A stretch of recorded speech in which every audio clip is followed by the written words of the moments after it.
Hello, everybody, and welcome to episode 358 of the Saturn Studs Podcast. I'm Kurt, joined once again by my wine-loving co-hosts, Peter and Jake. That's right, Kurt. It's the, I would say it's the 2004 edition, but no, it's the Sunrise edition. Because today, for the first time in history, the sun has risen. Period. Didn't happen before this. Good. From my work schedule, this is the first time it's ever happened. Oh yes, this is the first time we've had sun at this hour of any kind since last fall. In my past 3 lives, I've had to reincarnate through 3 generations of northeastern workers to get this. It's amazing. There was sun coming through the windows today. Not in my office. I don't have any windows in my office. I don't have any windows in my office either, but I have windows to offices that do have windows. Yes, you can see the sunlight coming into your superiors' offices. I can see how the feudal lords get to bask in the glory of vitamin D while I toil in serfdom. Here on this St. Patrick's Day week, just living for it, living for every moment. Yes, we're coming. It's here comes today. the America ethnic party season. Yeah. Right? Yeah. Right. We start with this and it goes to Cinco de Mayo. We need at least one more. I think Chinese New Year kicks it off. That's true. So this is like the apex. Yeah. Ends with Cinco de Mayo. Well, no, it ends with Independence Day. Because that's our nation. End on America. On the multinational train there. Comes full circle. I don't know, maybe Canada Day's in there somewhere. It wouldn't be a good St. Patty's Day if we weren't coming at you live, as always, from our Appalachian still, getting our Borgs ready for the weekend. We're filling them up, getting the best moonshine around, and we're just going to get straight blackout. We're going blind, boys. You reminded me, there was a moonshine tasting booth at the fucking state fair this year. I remember because their like claim was all their flavors. I guess that's how moonshine is trying to get its edge in the market, is being like it's like vodka, only stronger, so you just put whatever flavors in it. So I had like cotton candy moonshine. Yeah, I've had apple like pie moonshine before. Mm-hmm. That sort of thing where you're basically just making grain alcohol inside the ingredients that you would use to like make something flavorful. I had apple pie moonshine that was made in the bathtub of some Alfred State dorm, and it was just Everclear apple cider and some delicious cinnamon sticks. I'm actually kind of disappointed that those A-State boys didn't make their own still. They're also mechanically inclined. Like, I really was hoping someone was making... Like, I would not be surprised if I were to discover that A-State was not only producing, but distributing bathtub gin with a surprising degree of professionality. That would be any degree of professionality. Oh, got him. Ooh, like the A-State, just as abrasive as they are, they're actually surprisingly really good customer service. Oh shit! Canada Day is July 1st. It actually falls within that. Oh my god! All right. Sorry to break up the talk of us shitting on our rival college. The 3 of us who attended a college with a student body of like 3,500 people. Hey, it was statistically determined to be the collegiest college town, or the most collegiate town in America this year, with a whopping 85% of the student body or 85% of the population during the school year being students. Yeah. I've been there in the summer. Ghost. Yeah, Ghost I town. visited in the summer, and it was a beautiful day, and it tricked me into thinking that there would be other days like that, and that my life wouldn't just be a gray hellhole of snow and rain. Yeah, I lived there for like half a summer, doing some bullshit, and it was so hot in those dorms, and they charged an arm and leg. Yeah. Oh yeah. Not worth. Well, think about how much they paid. We had to pay for room and board. When you break it down, we were like basically paying $9.50 a month for half of a dorm room. Yeah. Yeah. And then you go into town, and it is $400 a month for a full apartment. Yeah. Turns out. But we're here, and we're not there. And instead of sitting in our, 300 square foot apartment, bedroom habitation, we're watching trailers on Trae Watch, a video segment, which is a part of a video, not the entire one, but just a portion of it dedicated to a specific topic. In this case, the watching of trailers. I don't know which one we want to start out with. I don't know where to go off of your... We don't need to look at it, but or talk about it too much. But Strays fucking. Was this? When did they change the title? That's all I want to know. Actually, I don't think they did. I think this is like the fucking trailer. It's not just the Strays trailer. It's the Strays fucking trailer. Because I know before it was Red Band. So is the movie just called Strays then? I believe it's just called Strays, and this is the trailer specifically centered around the part where they do fucking. Okay, they hump thingies. That's fine. I could care less. It's the same trailer we saw. I want to talk about Krakens. Cracking open a cold one with the boys, what I mean. Yeah. Yeah. Ruby Gilman. Ruby Gilman Teenage Kraken. DreamWorks, where'd you pull this one from? Okay. Is this it? Is this it where we're old and we don't get like the kid movies anymore? I can't believe that's it. I submit. No, this feels like early DreamWorks. Like when they were just really poorly copy Pixar movies. Like instead of Bug's Life, you had ants. That sort of thing. Yeah. Like this feels like The Little Mermaid, only worse. They're hyping on that hop train. Yeah. And to compound matters, the antagonist is a red-headed mermaid who's evil in this one. That makes sense, though. Gee, I don't know if that's a shot at another movie. DreamWorks taking pot shots that at might be popular coming kids out. Media. No, especially when Little Mermaid is coming out with the remake now. Definitely. Correct. Correct. Yeah. Correct. They got DreamWorks. Their D team out for this one, because I'll be damned, that boy's hair looks like yarn. They really said width equals 20%. This squash and stretch aspect ratio is 5-to-1 on this on everyone's heads.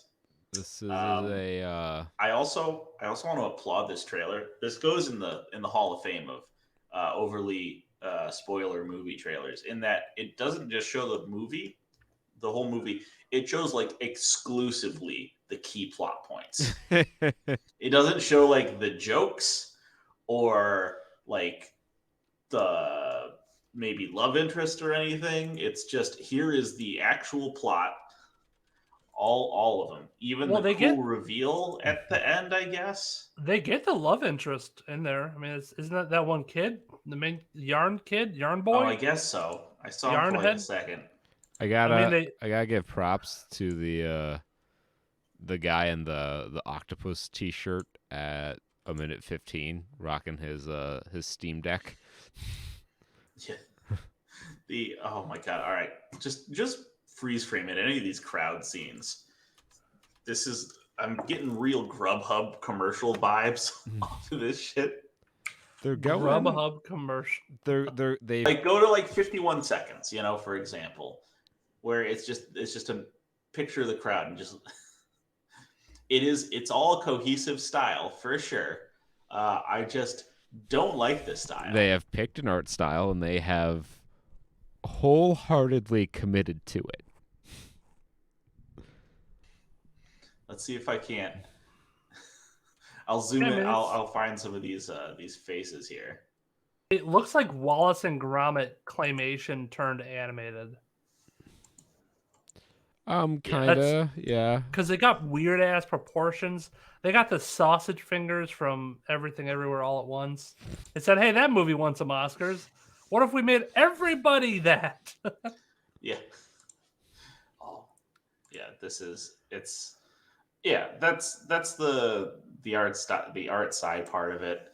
There's like the story side, which is, I don't know, this is generic, but also at the end when the mom explains all of her superpowers, like I wasn't aware a Kraken had superpowers.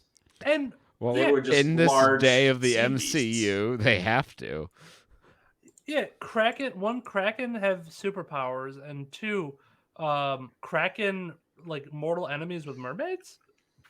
Yeah, when? Don't you guys know? Like Ursula was an octopus, not a Kraken. Clearly different. Two different creature types there. Okay. Along with Leviathan. But pretty much all the cards that support octopuses also support Krakens. Yeah, but, So functionally, are they really different? They're different to me. Well, I guess, is Kraken a type, or is it Leviathan the Kraken type? Kraken is, in fact, a type. Is it a type? Okay. Yeah. So you got Kraken and Leviathan. Leviathan. I think you got whales in there somewhere. Now you got jellyfish. Yeah. Now you got Phyrexian artifact jellyfish. Real cool stuff here. Real cool stuff. Let's get one more. This really did hit me with a whelming wave. Legendary Phyrexian. Got him.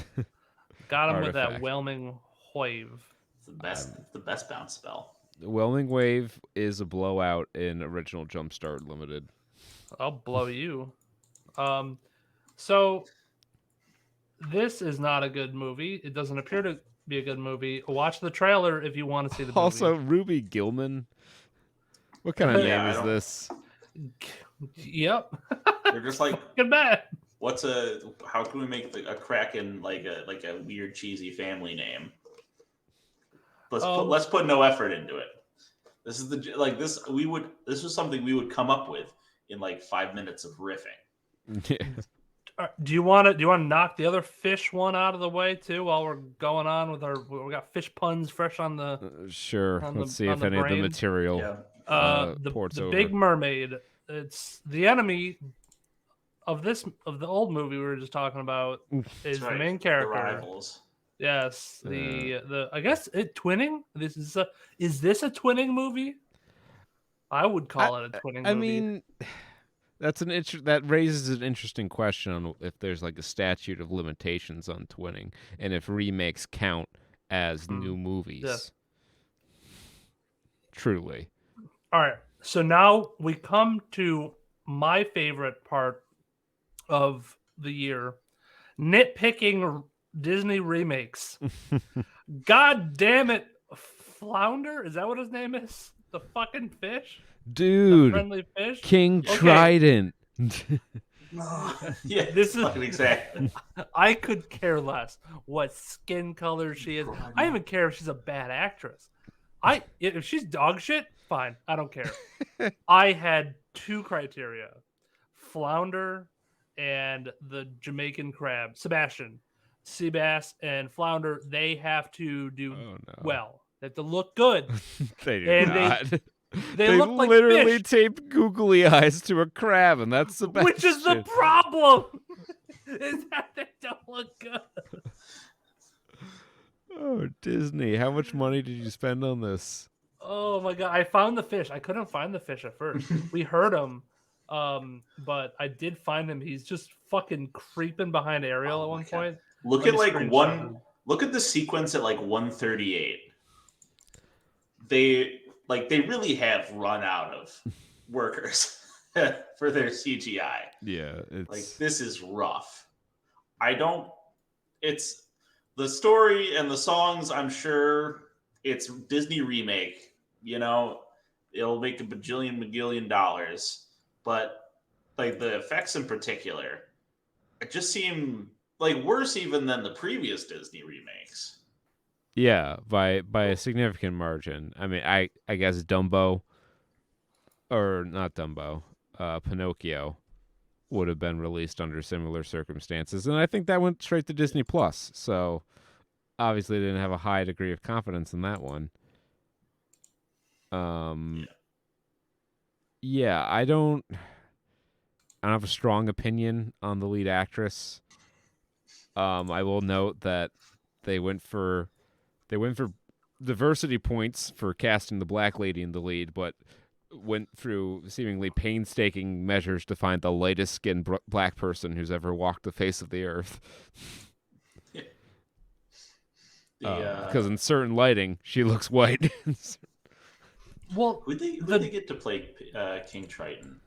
I don't know, but the like all the underwater scenes were very dark. Like I get it. Underwater usually is dark. You're not wrong about that.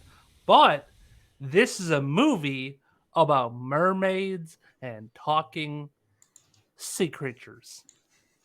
Tone it up a bit, Disney. I don't like sitting in. I'm going to fall asleep in the first 20 minutes when she talks to her pappy.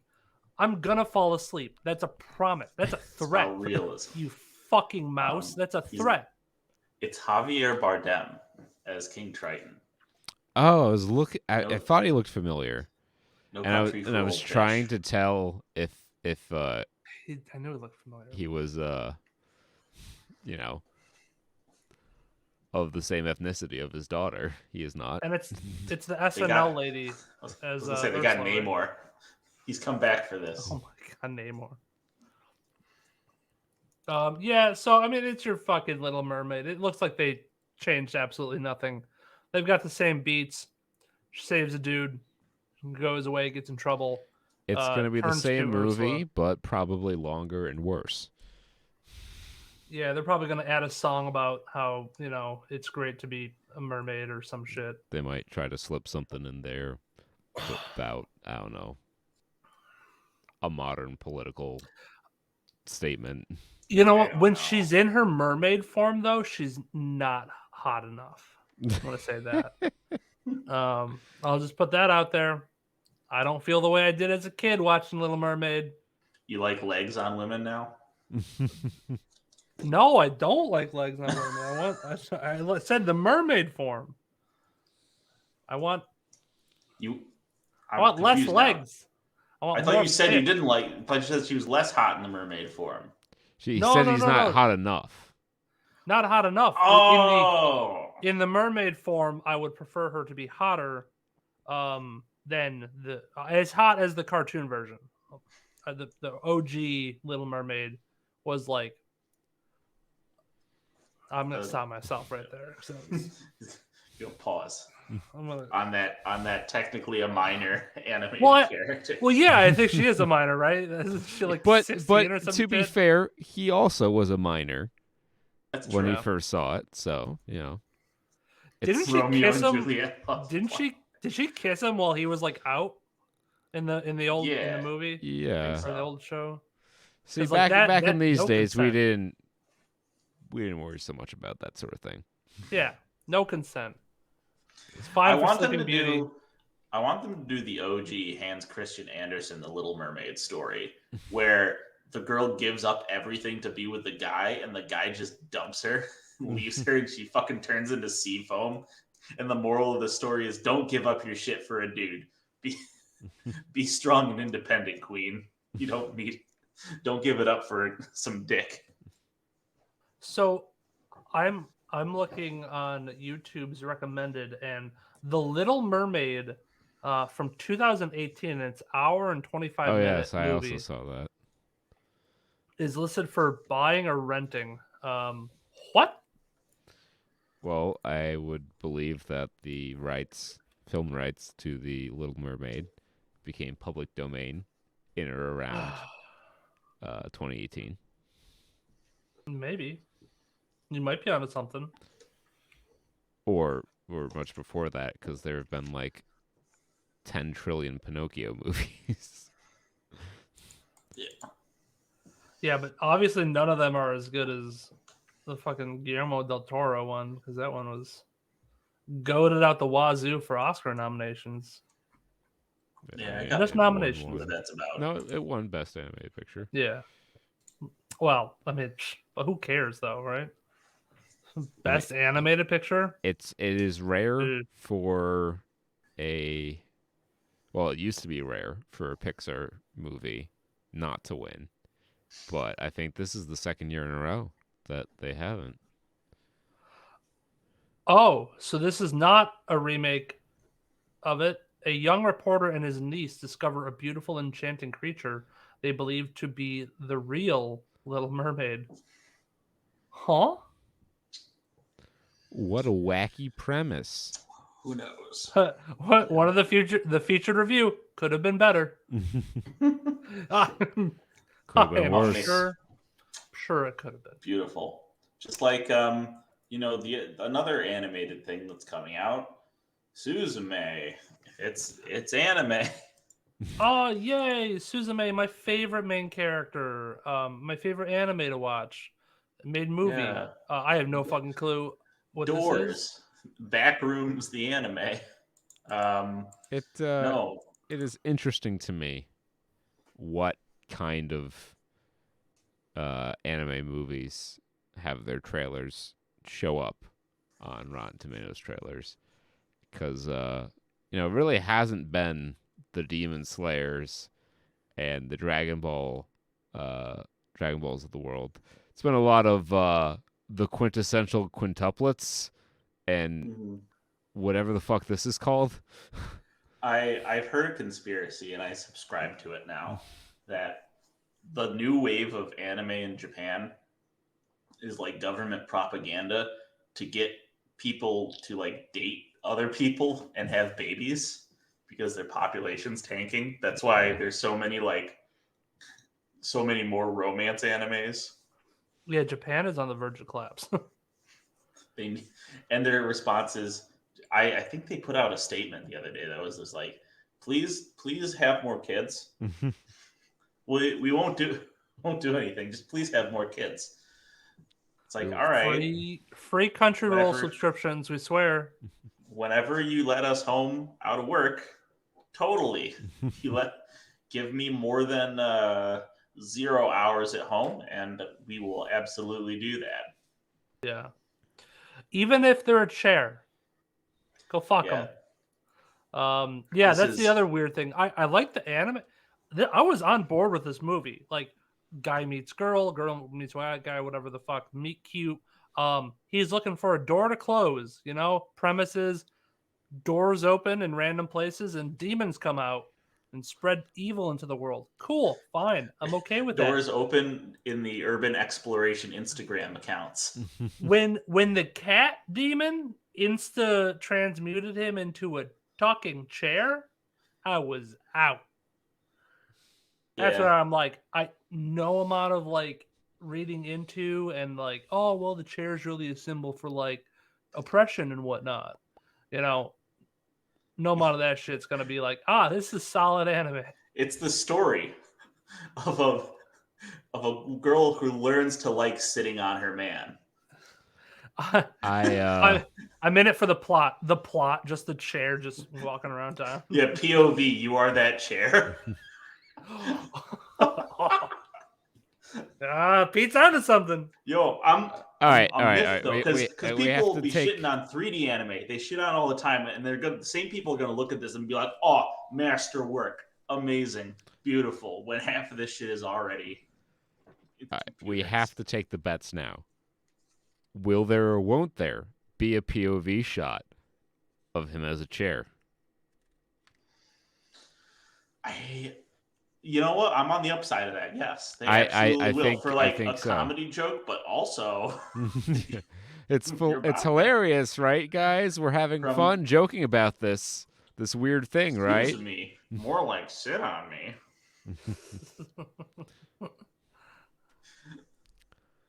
All right, now we move from that to a perhaps unprecedented occurrence, at least in the lifetime of this show. Folks, we are living through a time of great uncertainty, certainly, but perhaps the most significant event of our lifetimes has happened. With the release of this BlackBerry trailer, we are experiencing, perhaps for the first time, Hollywood triplets. That's right. No longer is, Tetris thought they only had to go up against Air for our based on a true product movies. Yeah. Product origin story coming to the product cinematic universe. Now BlackBerry joins it. And the thumbnail, I just can't get over this thumbnail of whoever it is doing. He's doing the Riz squint. He's giving the Riz. Yeah. But it's just more of this shit. It's at least it sets itself apart in a couple of, I won't say significant ways, but in a few minor ways. It is filmed in a older style film stock, or made to look like it's filmed on older film, kind of like there was another movie that came out. It was like an A24 or Neon thing about this guy who wanted to be a cartoonist. Oh yeah, I remember that. That looked really good. I wish I could remember the name of it because it might be out now and I could go watch it. But yeah, this is the story of BlackBerry. It's definitely more like Tetris in that there is a decided comedic slant to it. With Glenn Howerton being the business guy. Yeah, Glenn Howerton gets the tech guys going, rocking the skullet. I was like, when did he get bald? That's too bad. What an amazing power to transform. He really went bald for this movie. He was worried sick about the returns. Yeah, this seems fine. I feel like it's trying to be another movie, though.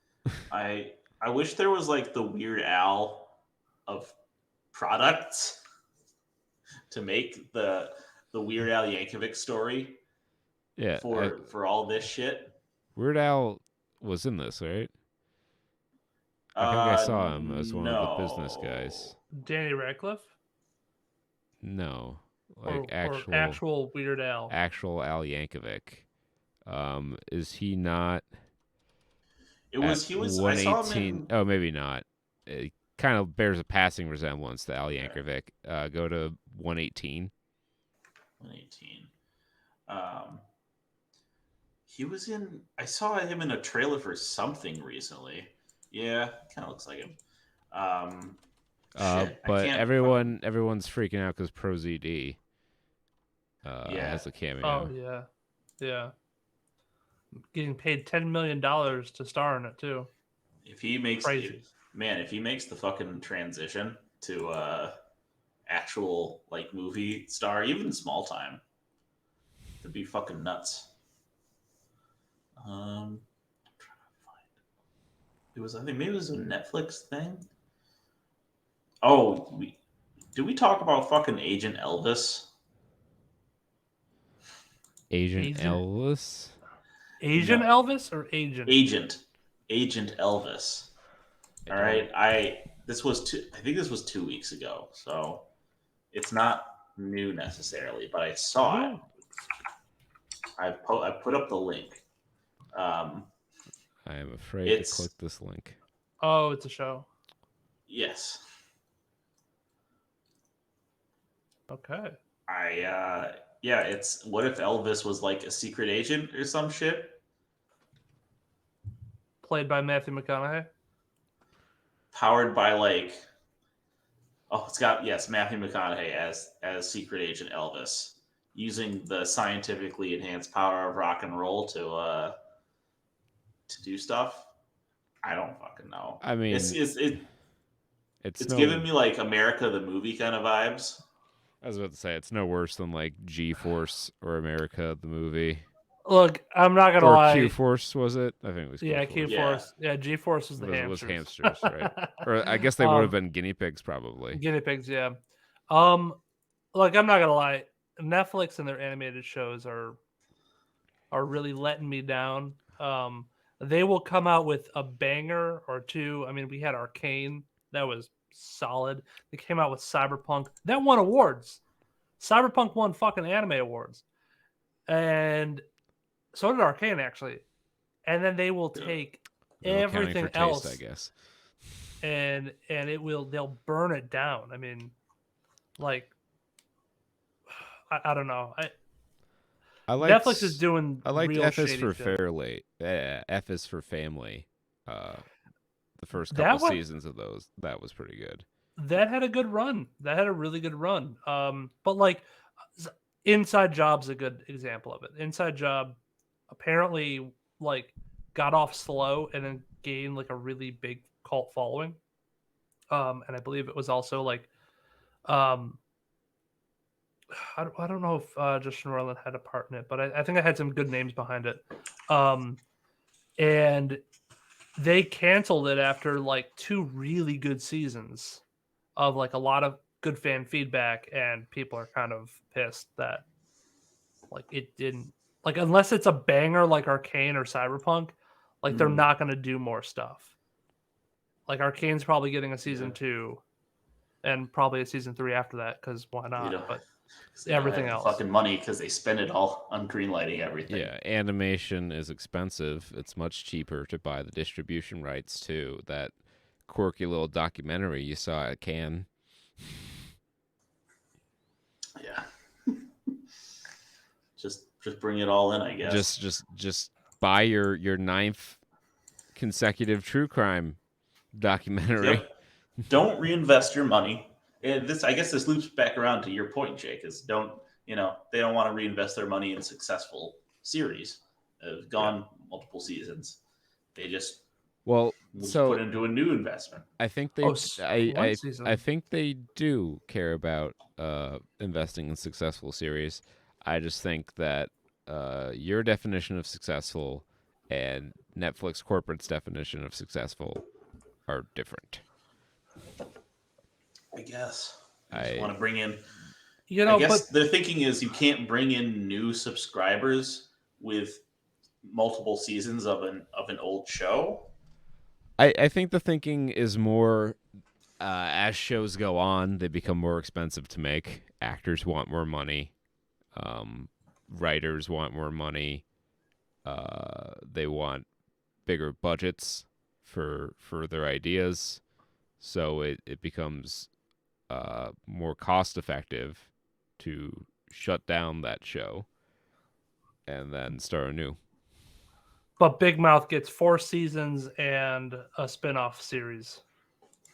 Fine. Fair Small enough. Mouth? Medium Mouth? Yeah. Well, speaking, I think this is a Netflix one. We'll wrap it up here with Chupa. It is a Netflix original piece of shit. The amazing story of the Chupa Chups company. That would be interesting if it was Hollywood quadruplets and it was the Chupa Chup origin movie. Oh my God, yeah. That would actually be interesting, but no, this is another in the long line of movies that want to capture the magic of E.T., but have no prayer of doing that. This is right up there with monster trucks and oh god, there was another fucking E.T. ripoff not that long ago that I'm forgetting, but I like their shit like Rex, right, with a robot dog. Yes, maybe that's what I was thinking of. Or Paul, right? Yep, That's Paul. going back a little further. That was like but, kind of the adult comedy version of that shit. Yeah. But this is a family monster movie where the monster's not so monstrous, and the young children have to band together to protect the monster, or at least go on adventures with it. Chupacabra looks, I guess it looks decently cute. It doesn't. It looks kind of like a bobcat with wings. Yeah, with like the face of a koala. Just to me, it seems like. Yeah, it doesn't. Yeah. It doesn't bear a resemblance to any like classic illustrations of the chupacabra with its like long lips. And, right. It's like a quadruped kind of wolf type deal. Though they got to make it cute a little bit, and they're definitely playing on that aspect of it a lot. Oh, sure. Yeah, like, I don't know. I'm sure it'll be fine. I've been ruined by like weird animal YouTube Twitter where they'll just have like wolves walking around their house. Yeah. And it's not a problem. They're just like, get away. My wolf. girlfriend really likes this channel about this puma named Messi. It's just this Russian couple that has a puma. It's just their pet. And it just ruins my like the ability to consider any of this, like all this drama and action. I was like, nah. They just kind of like knock on your door and be like, hey, I'm gonna pay you $10,000. I'll pay off this house if you give me that thing.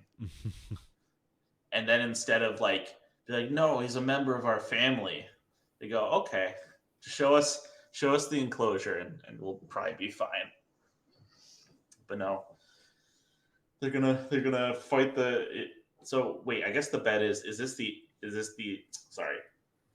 the antagonist going to be an industrialist who wants to destroy the habitat of the chupacabra to make like a capitalist, whatever. I don't think or so. is it going to be a hunter who is interested in getting it for science or personal glory? Or I think it's a hunter. Or is it going to be someone who's prejudiced because they don't know, they hate what they don't understand? I think it's probably going to be closer to the third one. My prediction would be that it'd be like some sort of government agency or like whatever the Mexican equivalent of the FDA is, trying to protect the livestock. And it's going to turn out, it doesn't actually, eat goats or whatever. It was just saving that rat that it had in its mouth, something like that. Yeah. And they're all gonna have to save Chupa. Now you made me think of that video where this has only tangentially related in that you mentioned the word goats. But I saw this video the other day where it's like this dude on a mountaintop and like a wild goat just comes up and is like licking his legs because he's all sweaty, like licking the salt off it. Jamie, you ever seen those goats that stand on the wall where the ledge is like a millimeter thick and they're like licking the salt lick off of the damn walls? Jamie, pull it up. Jamie, pull up goats on a wall. Find that. Goats on a ledge. Goats on a dam. That's the one. Woe to your search history. Oh, absolutely. No, I live in algorithm purgatory. But now you can just enjoy. Now you can enjoy these. They're not goats. They're ibexes or ibises, I guess. But they're just standing on that steep wall, licking that salty water. Amazing. That's Trae Watch. Ibex is on a cliff. Not a trailer. Sorry, yes. Not a trailer, but future movie and kind of update to where we left off with Legend of the White Dragon. Right, yeah. I did see. I was scrolling through Facebook and saw Bat in the Cave put an update. I think Monday or something like that. So it is set to release September 4th, 2023. Oh, we have a release date. Yes, so we have a hard release date. I believe it's actually Jason David Frank's birthday. Aw. And I think that is actually Labor Day. That would be sweet. Yeah. You just reminded me, too, of... We're going to see, I guess, a trailer for it over the summer for Expendables 4. Now, the crew is now being joined by Fitty and Megan Fox. It's by his own others. Mission. It's 50. I don't remember the interview word, but I remember the interview where it's like, so is it 50 or 50? And his response was, it's 50 if you say there's 50 stars on the flag. That's as cogent a response as I could hope for. That's actually pretty well. That's smart. It was good. He's not. I could believe this is the same person who created all by himself his own video game starring himself. 50 Cent Blood on the Sand. Not to shout out a creator who was in no need of our shout out, but Matt McMuscles did a What Happened on one of the 50 Cent games, and it was pretty interesting. Pretty interesting insight. But we move now to the follow-up, where we take a look at box office stuff. Numbers, domestic weekend 10, March 10th through 12th. Opening in first this week was Scream 6, bringing in $44.4 million in 3,600 theaters, topping the field with a $12,000 per theater take for Paramount Pictures. So Paramount's keeping their good times rolling. The film has made $80.4 million to date, which I'm sure is a return on its budget, but none of that really matters, because the biggest thing it did this week was it found itself in our crosshairs, in our spotlight, if you will. And we're going to venture into the realm of the IMDb user review section and try to uncover the truth, because the 7.3 on IMDb and the 77% on Rotten Tomatoes, 61% on Metacritic. What does that mean? Is it a 7 out of 10? Or is it a low 7? Is it a high 7, almost an 8? Is it a 6? Yeah. Well, I'll tell you what, it's none of those numbers, because that's not really the range. Well, you could get a 6, but it's not really the range we cover. No. But real people wrote these reviews. These are real opinions from actual people who sometimes have seen the movies. Yeah, you hope for most of the time, but it's never a guarantee. We do the best with what we got. So I read to you from Renner Films, a 10 out of 10 review of Scream 6. Might be the most brutal Scream yet. Submitted March 8th, 2023.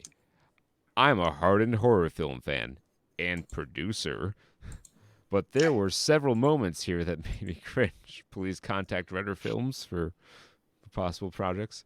There are several moments here that made me cringe. A certain fall, for example. I saw the film yesterday here in New Zealand. Oh, I should have been doing a Kiwi accent. First screening in 3D. The 3D doesn't add to the film at all. With a decent crowd, half theater full. I really liked the new characters, especially... No, I've lost it completely. Especially Ethan and Quinn and the neighbors. But the old crew were pretty solid. Ghostface was, of course, cold-blooded and merciless. The reveal was good. It made sense. Kind of. And a lot of these are in parentheticals. Kind of. They were massive plot holes, as usual. And the New York setting was a nice change. Gail Weathers didn't need to be in this. Her plastic surgery distracted me more than in Scream 5. Also, people seem to be able to get stabbed in the gut several times and just brush it off like a minor scrape. Anyway, overall, I had a great time. Nice entry in the franchise. 27 out of 59 found that helpful. Interesting. Stop! Nikolailen 83746. Warning, spoilers.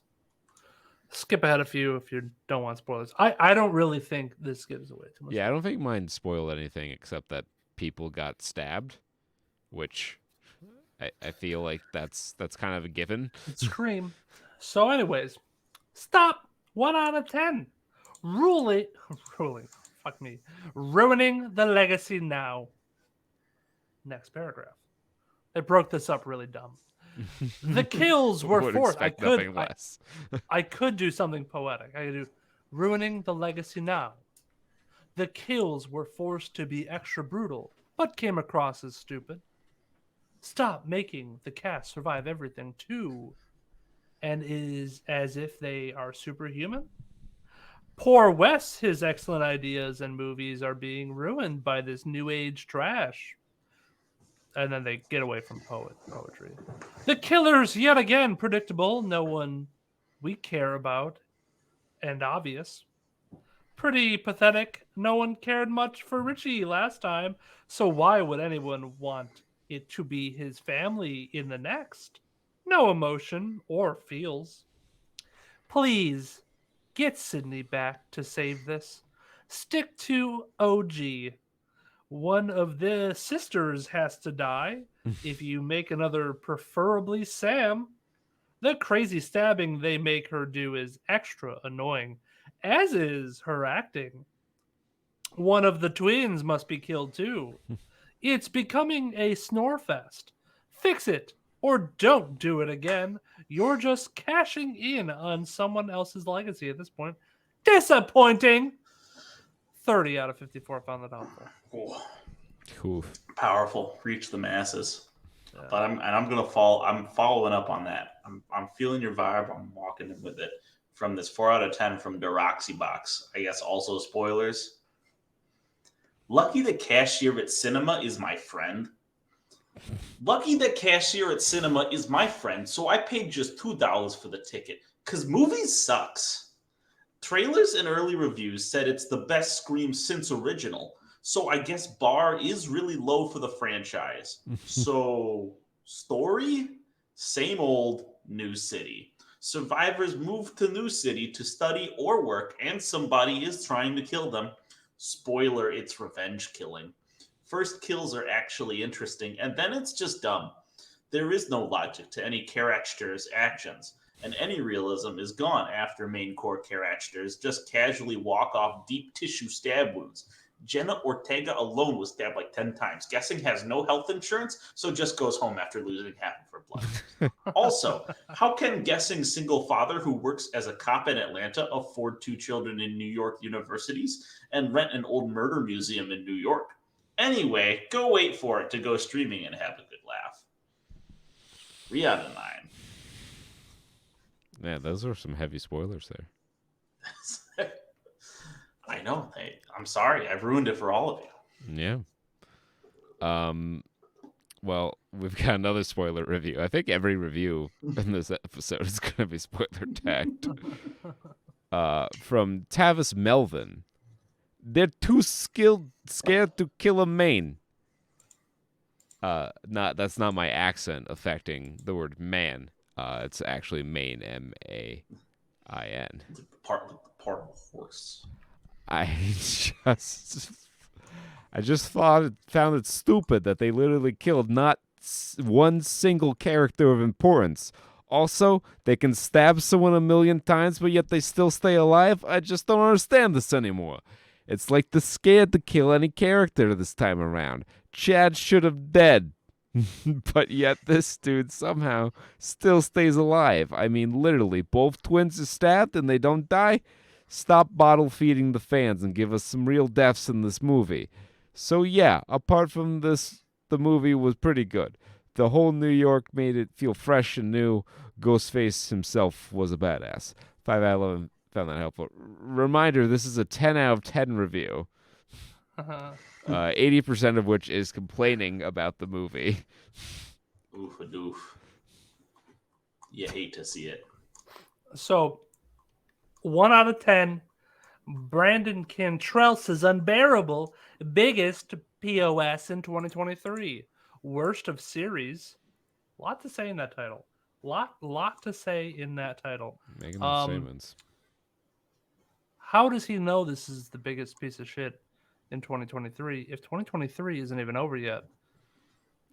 He has the predictive powers of QAnon. All right, so I'm going to give you a little spoiler. QAnon and help me. So, warning spoilers. Again, also spoiler for this review. I don't see 4 quick reasons, but maybe they're hidden in there because this is bulleted.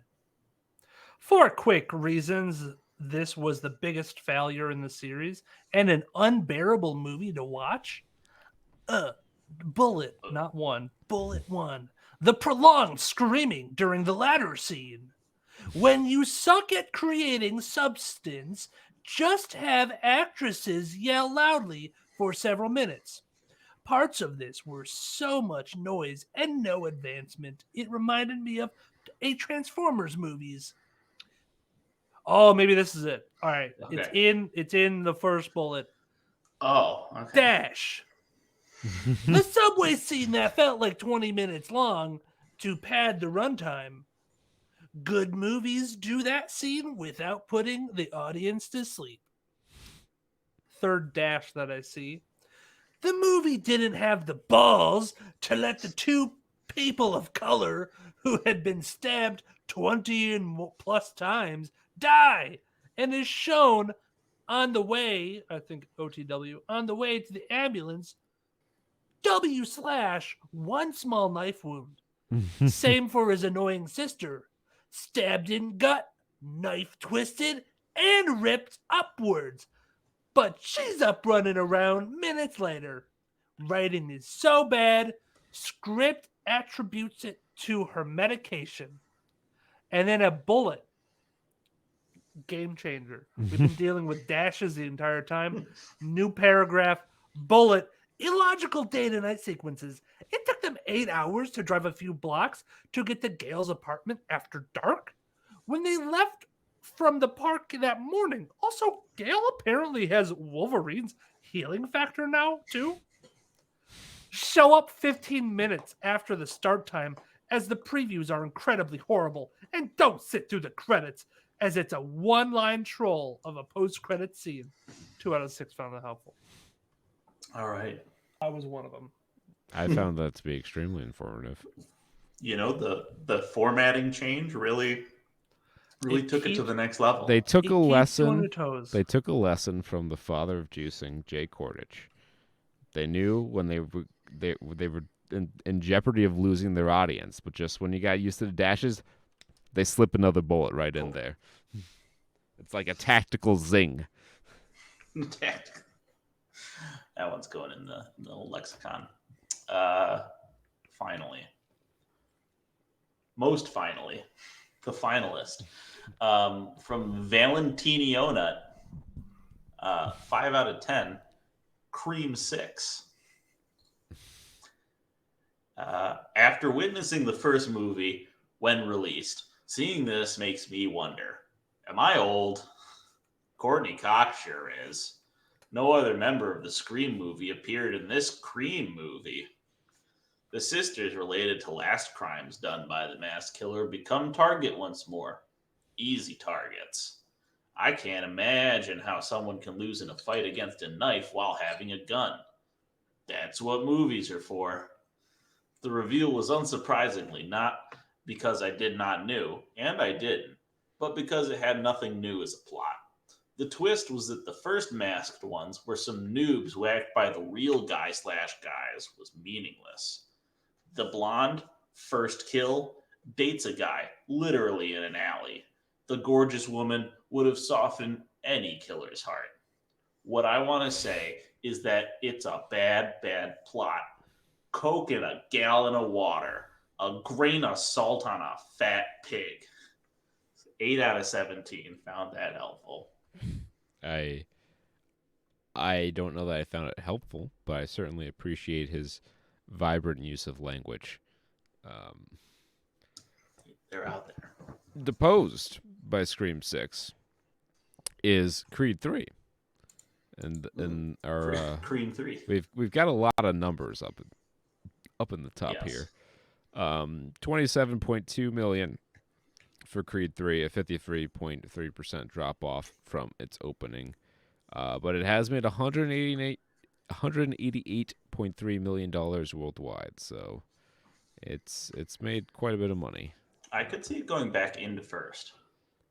It would be possible. Shazam, I don't think so, because Shazam. Shazam's coming out. Yeah, opens tomorrow, and then John Wick opens the week after. So, well, he got in. They got in at just the right time, so that now Michael B. Jordan can be in all the Visa commercials and every other commercial. I saw him in the theater for watching our movie, and he was being compared to Dr. Pepper, or no, it was Pepsi, Diet Pepsi. In terms of power and freshness. Michael, you're drinking that Diet Pepsi, it's like you're slurping up Michael B. Jordan right there. 65 opened in third, bringing in $12.3 million in 3,400 theaters. That's an interesting move by Sony to release such an experimental kind of film, or such a weird kind of film, into theaters like this. But they did it, and it's doing okay. I think they just needed something to be in the theater right now, so they could say they have a feature going. I think obviously they're going to want to make a lot of money, and it's in third on its first week, so it's not bad, but I feel like they just need something to keep them in the media stream until their other projects start to come out, or their next one comes out. In fourth, from second, they kind of interleaved themselves into the top four here. Is Ant-Man and the Wasp: Quantumania at a 7 million take this week. Let me see what the worldwide gross is. It is so now it's in its fourth week. So we'll see. It's still on track. We got a couple weeks left before we start to enter the payoff zone. Yeah. Looks like 106 million. About. That was the opening. It's made 451 million worldwide. Yes. So, in terms of gigantic Disney production, meh. Yeah, definitely a disappointing return for Disney. I think it was 100-something million to just make the thing, get it in the can, and plus, however many hundreds of millions in marketing. Can't beat out last Ant-Man though. Did it really? Yeah. Or came close. Came close to it. 519 was the original Ant-Man. Maybe they were talking about the. That's quite the backhanded compliment of it for any movie. No, not. You almost did as good as Ant-Man and the Wasp. Yeah, I feel like, especially for a movie that's as big as this one in the kind of roadmap, it's quite a disappointment. Domestically, it did better. Yeah, domestically it did better than Ant-Man. Apparently, Ant-Man killed it overseas. The first one. Oh, Ant-Man 1. Ant-Man 1 made 180 million. Quantumania made 200. Oh, it's 201, yeah. And Ant-Man and the Wasp made 216. So, it might be able to catch the Wasp, but maybe be a stretch for domestic. Yeah, no. Concerned with domestic, which is a metric sometimes. So I wonder why it didn't do well overseas. Because everyone's tired of it. Because it already it doesn't make a lot of sense in America. Imagine watching all the shit we saw, but having it be a foreign film. But I feel like China would love this shit. So much CGI, just melt your brain popsicles. I think there's because the quantum satellite. his quantum sphere thing wasn't powered by Tencent. Do you think the Chinese have already perfected like quantum stuff, and they're like, no, that's not how you do it. This is unrealistic. Yeah. Judging This is by dumb. the state of consumer electronics that come out of China, I'm going to guess no. I don't know, man. That's just what they're showing us, bro. Like, they're giving us all the bad Huawei devices, the ones that are chock full of listening devices, quantum size. They just grow on trees, and the ones that grow with like, it's like when you have a worm in your apple, you just throw it out. Yeah. They have listening devices in their phones, like ship over to America. Exactly. So the crazy thing about 65, circling back to that, as we've been trying to do for a while here, I looked at the budget, $45 million to make 65. Ooh. But actually, so this is interesting. And this is why, if you ever wonder why studios go through such pains to film in places that give you tax breaks, this movie, 65, originally was shot with a budget of $91 million. But because of tax rebates, the cost of the film was only $45 million. Wow. So they basically got half back. So I was looking into like what would have been a better week, and I was like, so we got, in terms of big releases, we got Shazam coming out tomorrow. We've got John Wick the week after. Dungeons and Dragons the week after that. Hard no for March. March is like Super Mario Brothers and Air coming out in beginning of April. April 14th, though, you're going up against Sweetwater, Renfield, and The Pope's Exorcist. Oh, yeah. That's the weekend you want. Yeah. Take The Pope's Exorcist, bump that bad boy to March, because it's also Sony Screen Gems, and shoot 65 over to April 14th. 2 days after my birthday, might I add. Yeah, it's interesting how some of these decisions are made. I'm sure maybe they identified this one as kind of being like we'll make a lot of money in like home video sales because it's that kind of movie. But if we put it into theaters, we can write off losses. I'm wondering, did this movie not get marketed enough? Because I feel like Scream 6 was marketed way more than 65. Oh, 1,000%. I think we only saw like a single trailer for 65. That's weird because I think 65 would have been actually a solid movie to promote, kind of like get out there. Right, people going with, it's been like a year since we had a solid dinosaur movie, and this time you get to shoot them.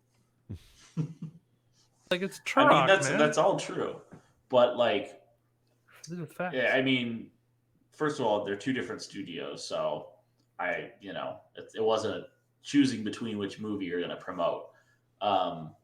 But yeah, I think Paramount put a lot into Scream 6 just because it's a franchise, and they just didn't have a lot of faith in it. Well, what other movies is Sony coming out with? Sony? I don't think Sony has anything else out in theaters right now. Oh, I'm sorry. Missing is Sony. You have to go down to 20th to find Missing. Yeah, and then Sony's Picture Classics, Return to Seoul, Living. Yeah, they had a bunch of things out like a month ago, it looks like. Yeah. Let me see what they have coming up 2023. What? No, Kraven the Hunter? Yes. With the guy from Bullet Train. They're putting out No Hard Feelings. Gran Turismo, the video game, the movie, the Equalizer 3. Maybe they're saving it for Spider-Verse. Yeah. Yeah. Madam Web 2024. Ghostbusters Hell's Kitchen in pre-production. Yeah, that's not coming out for a while. El Muerto. the El Muerto movie, Garfield 2024. Oh, that's right. Bad Bunny's gonna be in El Muerto. Master, they're going for it again. Oh wait, holy shit. Okay, first of all, they're going for it again. Masters of the Universe. They're gonna give it another fucking run. They're gonna run that shit until there's absolutely no chance of making any money with He-Man. Metal Gear Solid coming up at some point. Finally. They're gonna do it with, I guess, starring Oscar Isaac. Oh. And directed by Jordan Voight Roberts, who directed Kong Skull Island. Oh, I think I remember us talking about this a while ago. It's kind of clicking in my head because I remember my reaction to Oscar Isaac as Solid Snake today, I believe, was the same as back when I first heard it, which sent my mind back there. Yeah, I remember this movie now. I think that's fine. I got big into the idea of Chris Evans as Solid Snake. Yeah, because that fake poster got put out there when he grew his beard out for whichever Avengers movie that was. I thought, I mean, depending upon the budget you have, Carl Urban always down for a role like this. Yeah. Hugo Weaving, I think, could have been a sleeper pick. Okay. But he'd be more as, I think, if they ever make a Metal Gear Solid 4 movie, Hugo Weaving. So I look up Oscar Isaac Metal Gear Solid, and the cast shows up, given by Google. I hope this is a joke. Adam Sandler? What if Adam Sandler's Otacon? What if he's Otacon? Oh, this is just like one of my Japanese animes. Psycho Mantis? Oh, Adam Sandler is Psycho Mantis. Oh, what kind of video games did you play here? Oh, you like Resident Evil? Is he billed as anybody? No, just the top cast are just Oscar Isaac. Oh my god, could you see now if this was a Netflix movie, which it probably isn't going to be, like having Psycho Mantis go through your recents and pick out any trending movies that you saw recently or trending shows that you watched recently? It would be nearly impossible. Well, actually, you know what? Who knows? With AI, all things are possible these days. Through AI, all's possible. Yeah. Who knows? All right, Cocaine Bear's in fifth. $6.2 million for that. It's made a surprising $53.9 million domestically. Good, and another 14 internationally. So $68 million. Pretty good return, I would think, for Cocaine Bear. Champions opened in sixth. What movie was this? Oh, this was about the Woody Harrelson, the special needs basketball. Decent opening for this type of movie. I think this is more kind of playing for word of mouth type of endurance. It made 3,000 theaters, 5.1 million. It's all right. The Jesus Revolution, not Evolution. The Jesus Revolution. That's the sequel. It's the Jesus Evolution, baby. Selenium. Jesus Reloaded. It's that fucking Family Guy skit. Oh yeah, Passion of the Christ too. Yeah. Damn, Jesus. Chris Tucker. Jesus Revolution. Seventh. Avatar: Way of the Water, down 2 spots. And its 13th week, still hanging out in the top 10. $2.6 million for that. As the last few people on this planet see Avatar. 2.295 billion. So, very real shot, actually, of crossing the $2.3 billion threshold. Here comes the Easter re-release. Yeah, just in time. Honestly, though. And it's partner in crime following it all the way down. Yep. In ninth, Puss in Boots. I am shocked at the kind of endurance that this movie has had.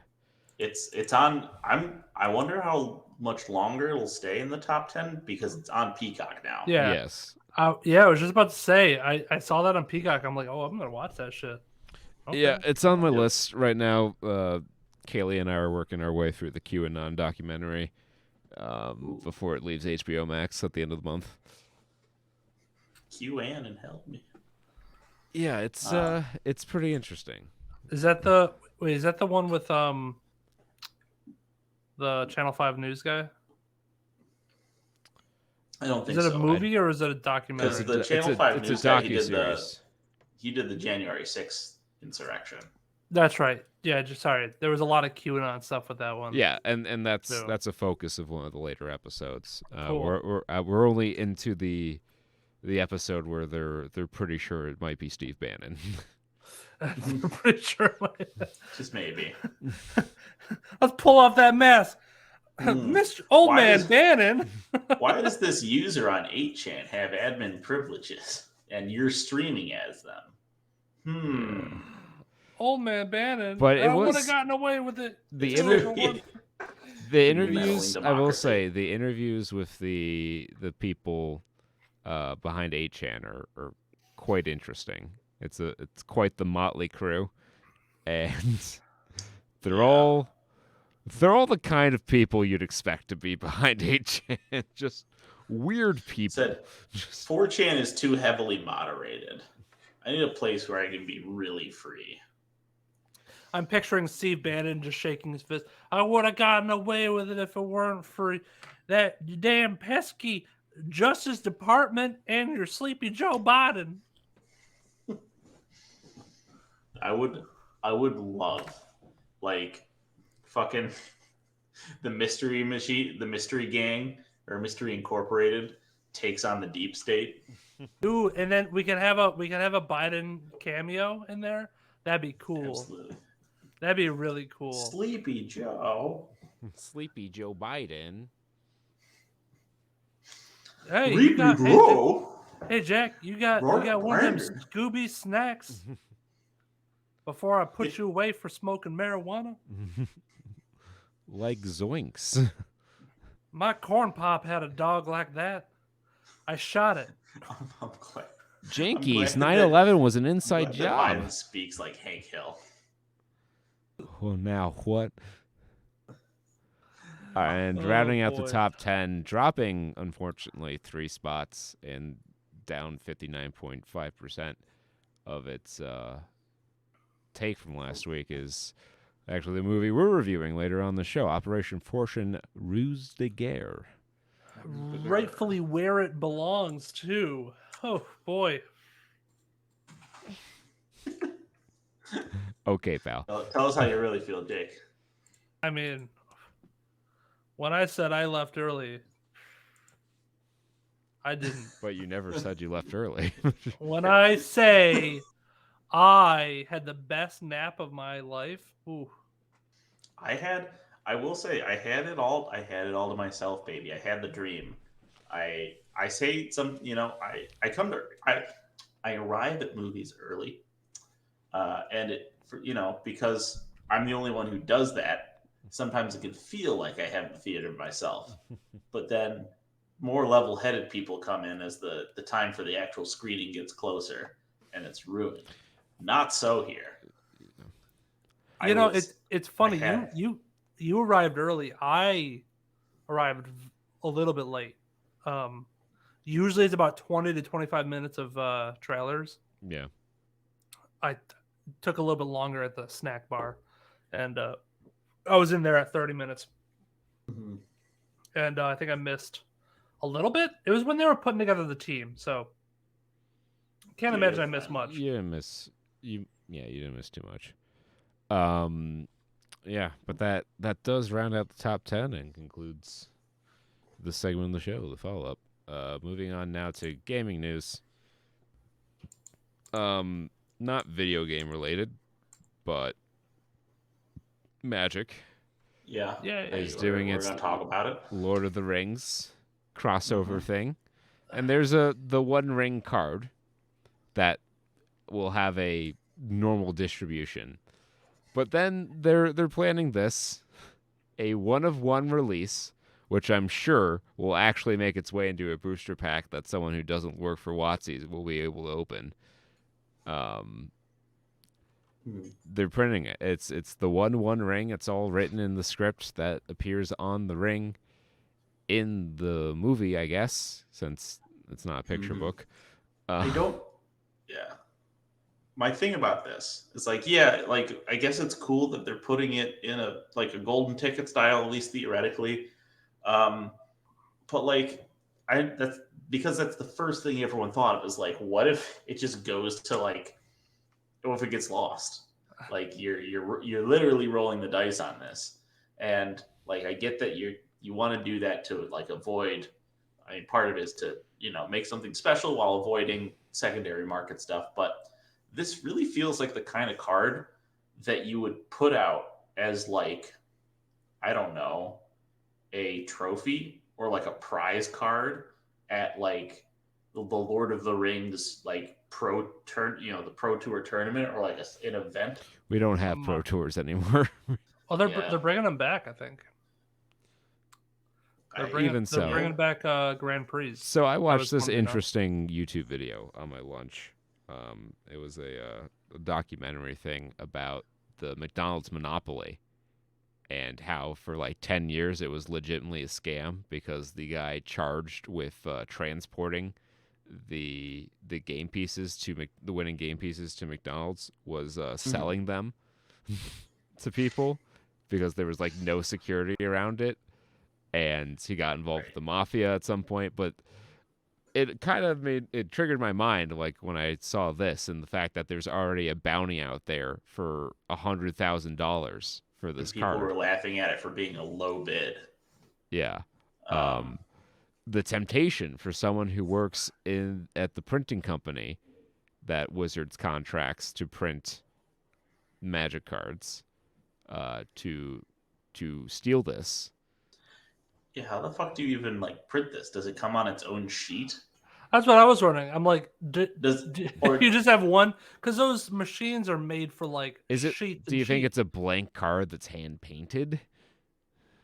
No, probably not. I mean, realistically, my guess is it would be they have all their serialized rainbow double foils for all the rings, and then at the very end of the last sheet, it's the very beginning of the first sheet, right? It's just the one ring card, and then it goes into the foil, the foil unserialized rings, and then the rainbow foil serialized sol rings, and then the unfoil serialized sol rings, and then the promo art with the full arts, and then the regular cards. Watch it curl.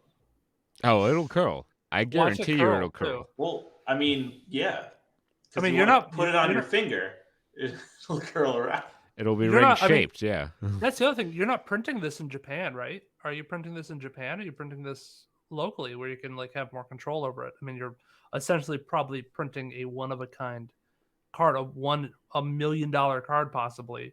No, they've never done this before. This is something that's worth more than a Black Lotus. It's interesting to me that due to this card's rarity and the current state of the world we're in, where people will just resort to violence to get what they want, that this one ring card will, in essence, become very much like the thing on which it is based, where people fight and kill each other for it. Hey, you can just proxy it too. I mean, I'll also put some context in here. Like this is a kind of a new thing for this Age of Magic, but this is not the only like one of a one card in existence. They did this stuff back in 1996 or 1990s with two special cards. I believe it was the 1996 World Championship or World Champion, which was given to the 1996 World Champion. It was a unique card. And then the Shichifujukin Dragon, I think. There was, let's see. This was given to, I'm reading the article on it because I think so. This was for a Japanese like championship tournament. Let's see, where are we? Yeah, it was. fuck, I'm trying to read the history. It's just talking about the card itself. Yeah, so the Duelist Convocation International Tournament. It was like a gift to the tournament center. This card that they designed it and made it for a gift. It's not actually like a great card. It's a 9-drop that's a 7/7 that like you pay 3 mana to grow it. But yeah, that's pretty bad. But it's a nice gift, and it's this, and then like I said, 1996 World Championship, and then the Garfield Life Event cards, which were like Richard Garfield went through a life event. Let's make a Magic card about it. Yeah, and to your point, Peter, I feel like this would be better served as like a prize card, something where it is a direct from Wizards to single person transaction, or probably more direct than this will be. Maybe I'm just really cynical, but I have a great deal of doubt that this ends up anywhere other than where someone in the supply chain wants it to. Yeah, I mean, there's a lot of kind of cachet, or at least a lot of good PR riding on this falling into a publicizable person's hands. Yeah. And then this being able to be circulated in the collector's market. Because that's the other thing, is like, even if it is an honest draw and someone honestly gets it, if they don't know to do the proper, like, grading and collector stuff, it's gonna probably pretty quickly get at least somewhat marked. Yeah. Lose damage, lose quality. Yeah, I just can't imagine that, Joe Schmo who buys whatever bundle of these packs is going to be opening them with the cloth gloves to make sure that the oil from his fingers doesn't deteriorate the cardboard. But the part of me that wants to grief WotC for all their recent business practices says, yeah, you know what? I hope a kid opens it and he just plays it and just has it as one of his cards. Unsleeved, really on the pavement. Absolutely. Magic as Richard Garfield intended. Riffle shuffle it, baby. Play it with your it'll be an artifact bounce deck, so you can play it every turn and you can be invincible. Yeah, or he'll put it right next to his hieroglyphic Mew. I'm torn on like whether or not this is. I think this is. The people with the hieroglyphic Mews aren't kids anymore, Peter. They're 30. Yeah, right. Yeah, that's fair. They're 30 and 40 now. I don't think I care too much about this. If you're gonna do like chase cards, this is definitely like kind of a way to do it. I wouldn't go as extreme all the time and do a 1-on-1, but like, you can get special treatments in other rarities the normal way, and there's going to be plenty of them out there. And this isn't going to be an expensive card, I don't think. So you're going to be able to probably get it if you really, really want it. Yeah, if you want to play with the One Ring. Yeah. I don't think there's going to be an issue with it. Like, this isn't as bad as, like, saying this is the only copy of this card that's ever going to exist. Like some fucking anime Exodia or Blue Eyes bullshit. Like God card shit. Yeah. When I first heard about like the Lord of the Rings like crossover thing and it being like legal in like modern and everything, and they're going to be unique cards and whatever. It's basically another Modern Horizons. I don't know about that. I mean, Modern Horizons is more like push to reprint and kind of format changing. Well, we haven't seen too much of the spoilers. I don't think this is going to be all that pushed. I admire your faith. I don't think this is going to be all that pushed. I think they're going to leave that for like they already exclusive modern. Reprieve, which is quite good. Yeah, I mean, it's definitely going to have some nice additions into modern. They want people to play with them, and I think they understand that But I don't think this is going to take it over fully. Like in the past couple of years, the cards that they've come out with make up like what 75% of the like Yeah, Peter and I deck were total. playing this game at lunch the other day and looking at the meta decks on MTG Goldfish. Like, there's a lot of Modern Horizons cards in here. Yeah. Yeah, like the Murktide Blitz or whatever. That's just all Modern Horizons cards. They're just pushing that real hard. And honestly, to an extent, they're doing something similar to like what Yu-Gi-Oh does, where they'll like phase out older cards by banning them, but also just printing way more pushed shit. And that's essentially what WotC's been doing over the past several years, is just pushing their modern cards like out the wazoo. And it was kind of brilliant, honestly, because Modern's an internal format, and they're like, how can we get this to make money for us? And then the players rotated for us. They looked over at Konami and they're like, no, that's an idea.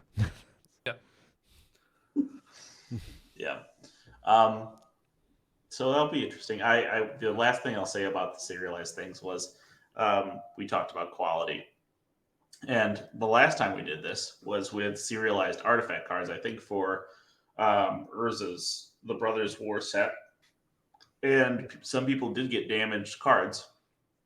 They sent in their serialized damaged cards hoping to get a refund, like a replacement, and they got a non-serialized card. So, well, I suppose if the print run of serialized cards has been completed, they can't just like give you another card. Just a part of I guess a downside of this, and it's definitely more applicable to the the big run ring cards. Yeah. More so than the One Ring. I'm sure they're going to actually have someone personally look that over before it gets shuffled in. But who knows? In other moving to other news, the Wii Sports Bowling going to be inducted into the Video Game Hall of Fame. Just bowling, not Wii Sports as a whole entity. Oh, it might be Wii Sports. Yeah, okay, Wii Sports, the whole. Dude, Wii my Sports, parents would be so hyped. My parents made a winter Wii Sports bowling league. Wii Sports is, I mean, arguably it's the greatest tech demo of all time. Like, it sold however many million Wiis. Everyone got their Wii, played Wii Sports for half an hour, and forgot that they owned a Wii. Yeah. So I guess we should say, this was the Wii killer app. This was the Strong Museum. Strong Museum play. Yeah. And I should say, it's not a lock yet. This is a finalist. Some of the other finalists for this year's inductees include GoldenEye 007, Quake remake recently. Yep. Quake, Age of Empires, COD 4, the entirety of FIFA, Angry Birds, and NBA 2K, Last of Us, 1996 Barbie fashion designer, 1981 Wizardry, and the first commercial video game Computer Space. It's called Computer Space. Yes, that is what it. So I believe they'll induct 4. I'm surprised some of those. I'm surprised some of those aren't already in there. You would think Computer Space, just for the historical significance, would get in there. Although I believe they just started doing the Hall of Fame more recently. It was 2015, and they have some classics in here. Because I remember they have Space War and Pong and Pac-Man. Because I remember we did a show, kind of going off this news that they were doing this, and we said what would be our inaugural class of games, and we said stuff like Pokemon Red and Green, Sonic the Hedgehog, stuff like that. I think Wii Sports of the candidates, I think it is probably, if I had a ballot, it would be one of my four. Yeah. I'm wondering if the console also has a big aspect to do with that, because it seemed like not only I'm just thinking of like, would a normal sports, like an Xbox Sports, would that sell as much, or was the Wii element to it the driving point? I think you can't separate the two, because Wii Sports is less of a game and more of a tech demo. Like, this is what the Wii can do. So, well, yeah, the debate is hot. But the cool thing about this is it's a public ballot, and I'm going to send y'all the link. Okay, let's do this. I'll pull up the show and tell, and we will submit the official Saturn Studs ballot. Yes.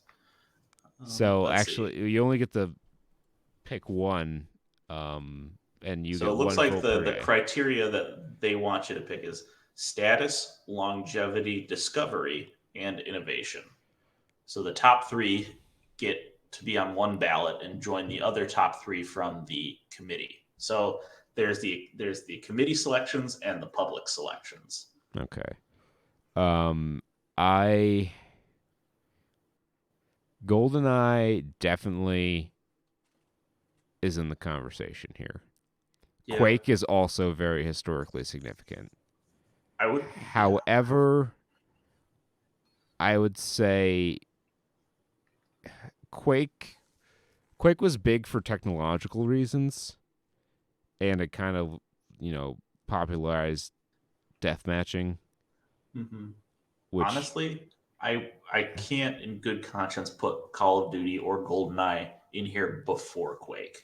No, you can't. Yeah, you can't do that because they're spawned from the loins of Quake. Right. Last of Us, it's a really good game. I think I need more time for its legacy to really kind of ruminate. I'm that's what I'm thinking about now. Last of Us is like, if you take into each of these things, status, longevity. I mean, when did Last of Us come out? Wasn't that 2013? 2013. Oh, 2013. So we're at a decade now that we're still talking about it. They made a show about it. The show has brought, which is essentially all the cutscenes from the game, the story of the game fleshed out. I mean, it is a fantastic story. Yeah, I'm not saying it's not deserving. Like, eventually, I think it can get in, but 10 years in the scheme of things, you look at a game like Mario Brothers that's 40 plus years old. They're still making movies and stuff about it. I think it needs a little more time to kind of have its legacy develop. And like every other game on this ballot is over 30 years old. Yes. I if I had to narrow it down to three, I would say Computer Space, Quake, and Wii Sports would be. I've never heard of Computer Space. It's basically competitive asteroids. Yeah. You would say Asteroids is single player Computer Space. Not winning my vote. That's largely honestly, for historical significence. Yeah, but then again, you invite the discussion of what constitutes a video game, and then there's whole pieces about like the blurred lines of the transition between electronic board game moving into computer game space. But it's definitely a contender. Is innovation, like how can you argue innovation with any of these other than maybe like Wii Sports, which I'll lump in the Wii element to it. I don't even know how. I mean, there's a lot of technical innovation that goes into different game engines. Like Spyro the Dragon was a very innovative title because it invented the concept of LOD rendering, where that's not on here. Where things that are I'm explaining how a game can be innovative. It's for not on software here reasons. though. Spyro. You're not sucks, that then. dense.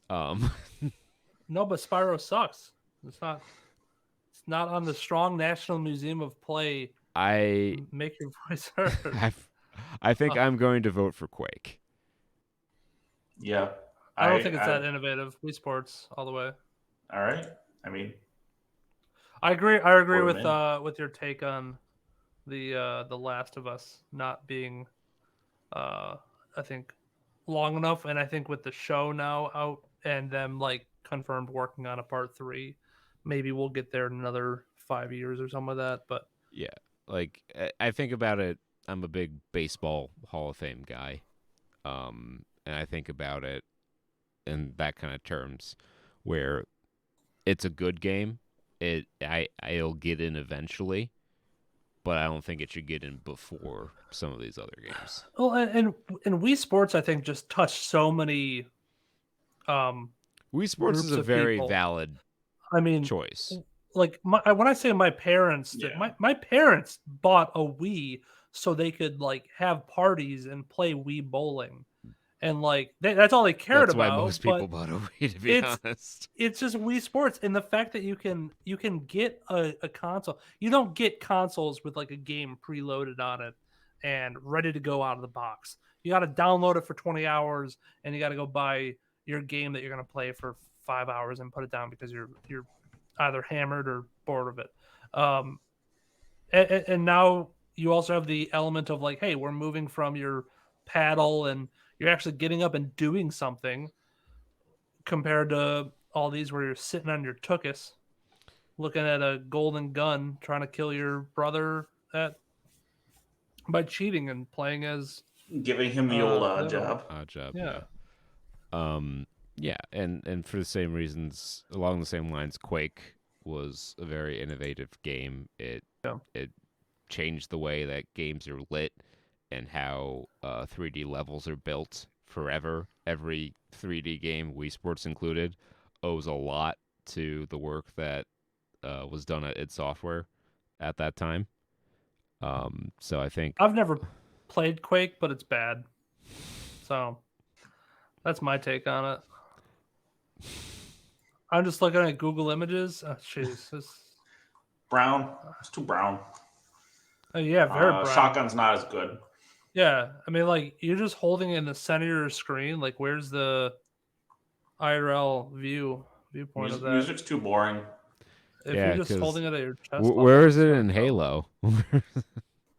It's off to the side. It's You're seeing it. You're seeing the whole gun, like where you normally hold guns. You hold guns like this, angled. Not in front of you. Definitely not. No, he's off to the side and angled so you can see the whole profile of the gun. These are like, oh, let me use my sternum as a fucking backstop for the recoil. Like a Boy Scout flag mount, right? Where you mount it on your belt loop. Exactly. Now I'm just looking at the on the Strong. So here's what's in. Oh, these are just recent inductees, or no? They have the whole thing. You just kind of gotta. If you click the year inducted, yeah, I'm gonna go. You can bring select them all. Okay. And it doesn't present them in order. No.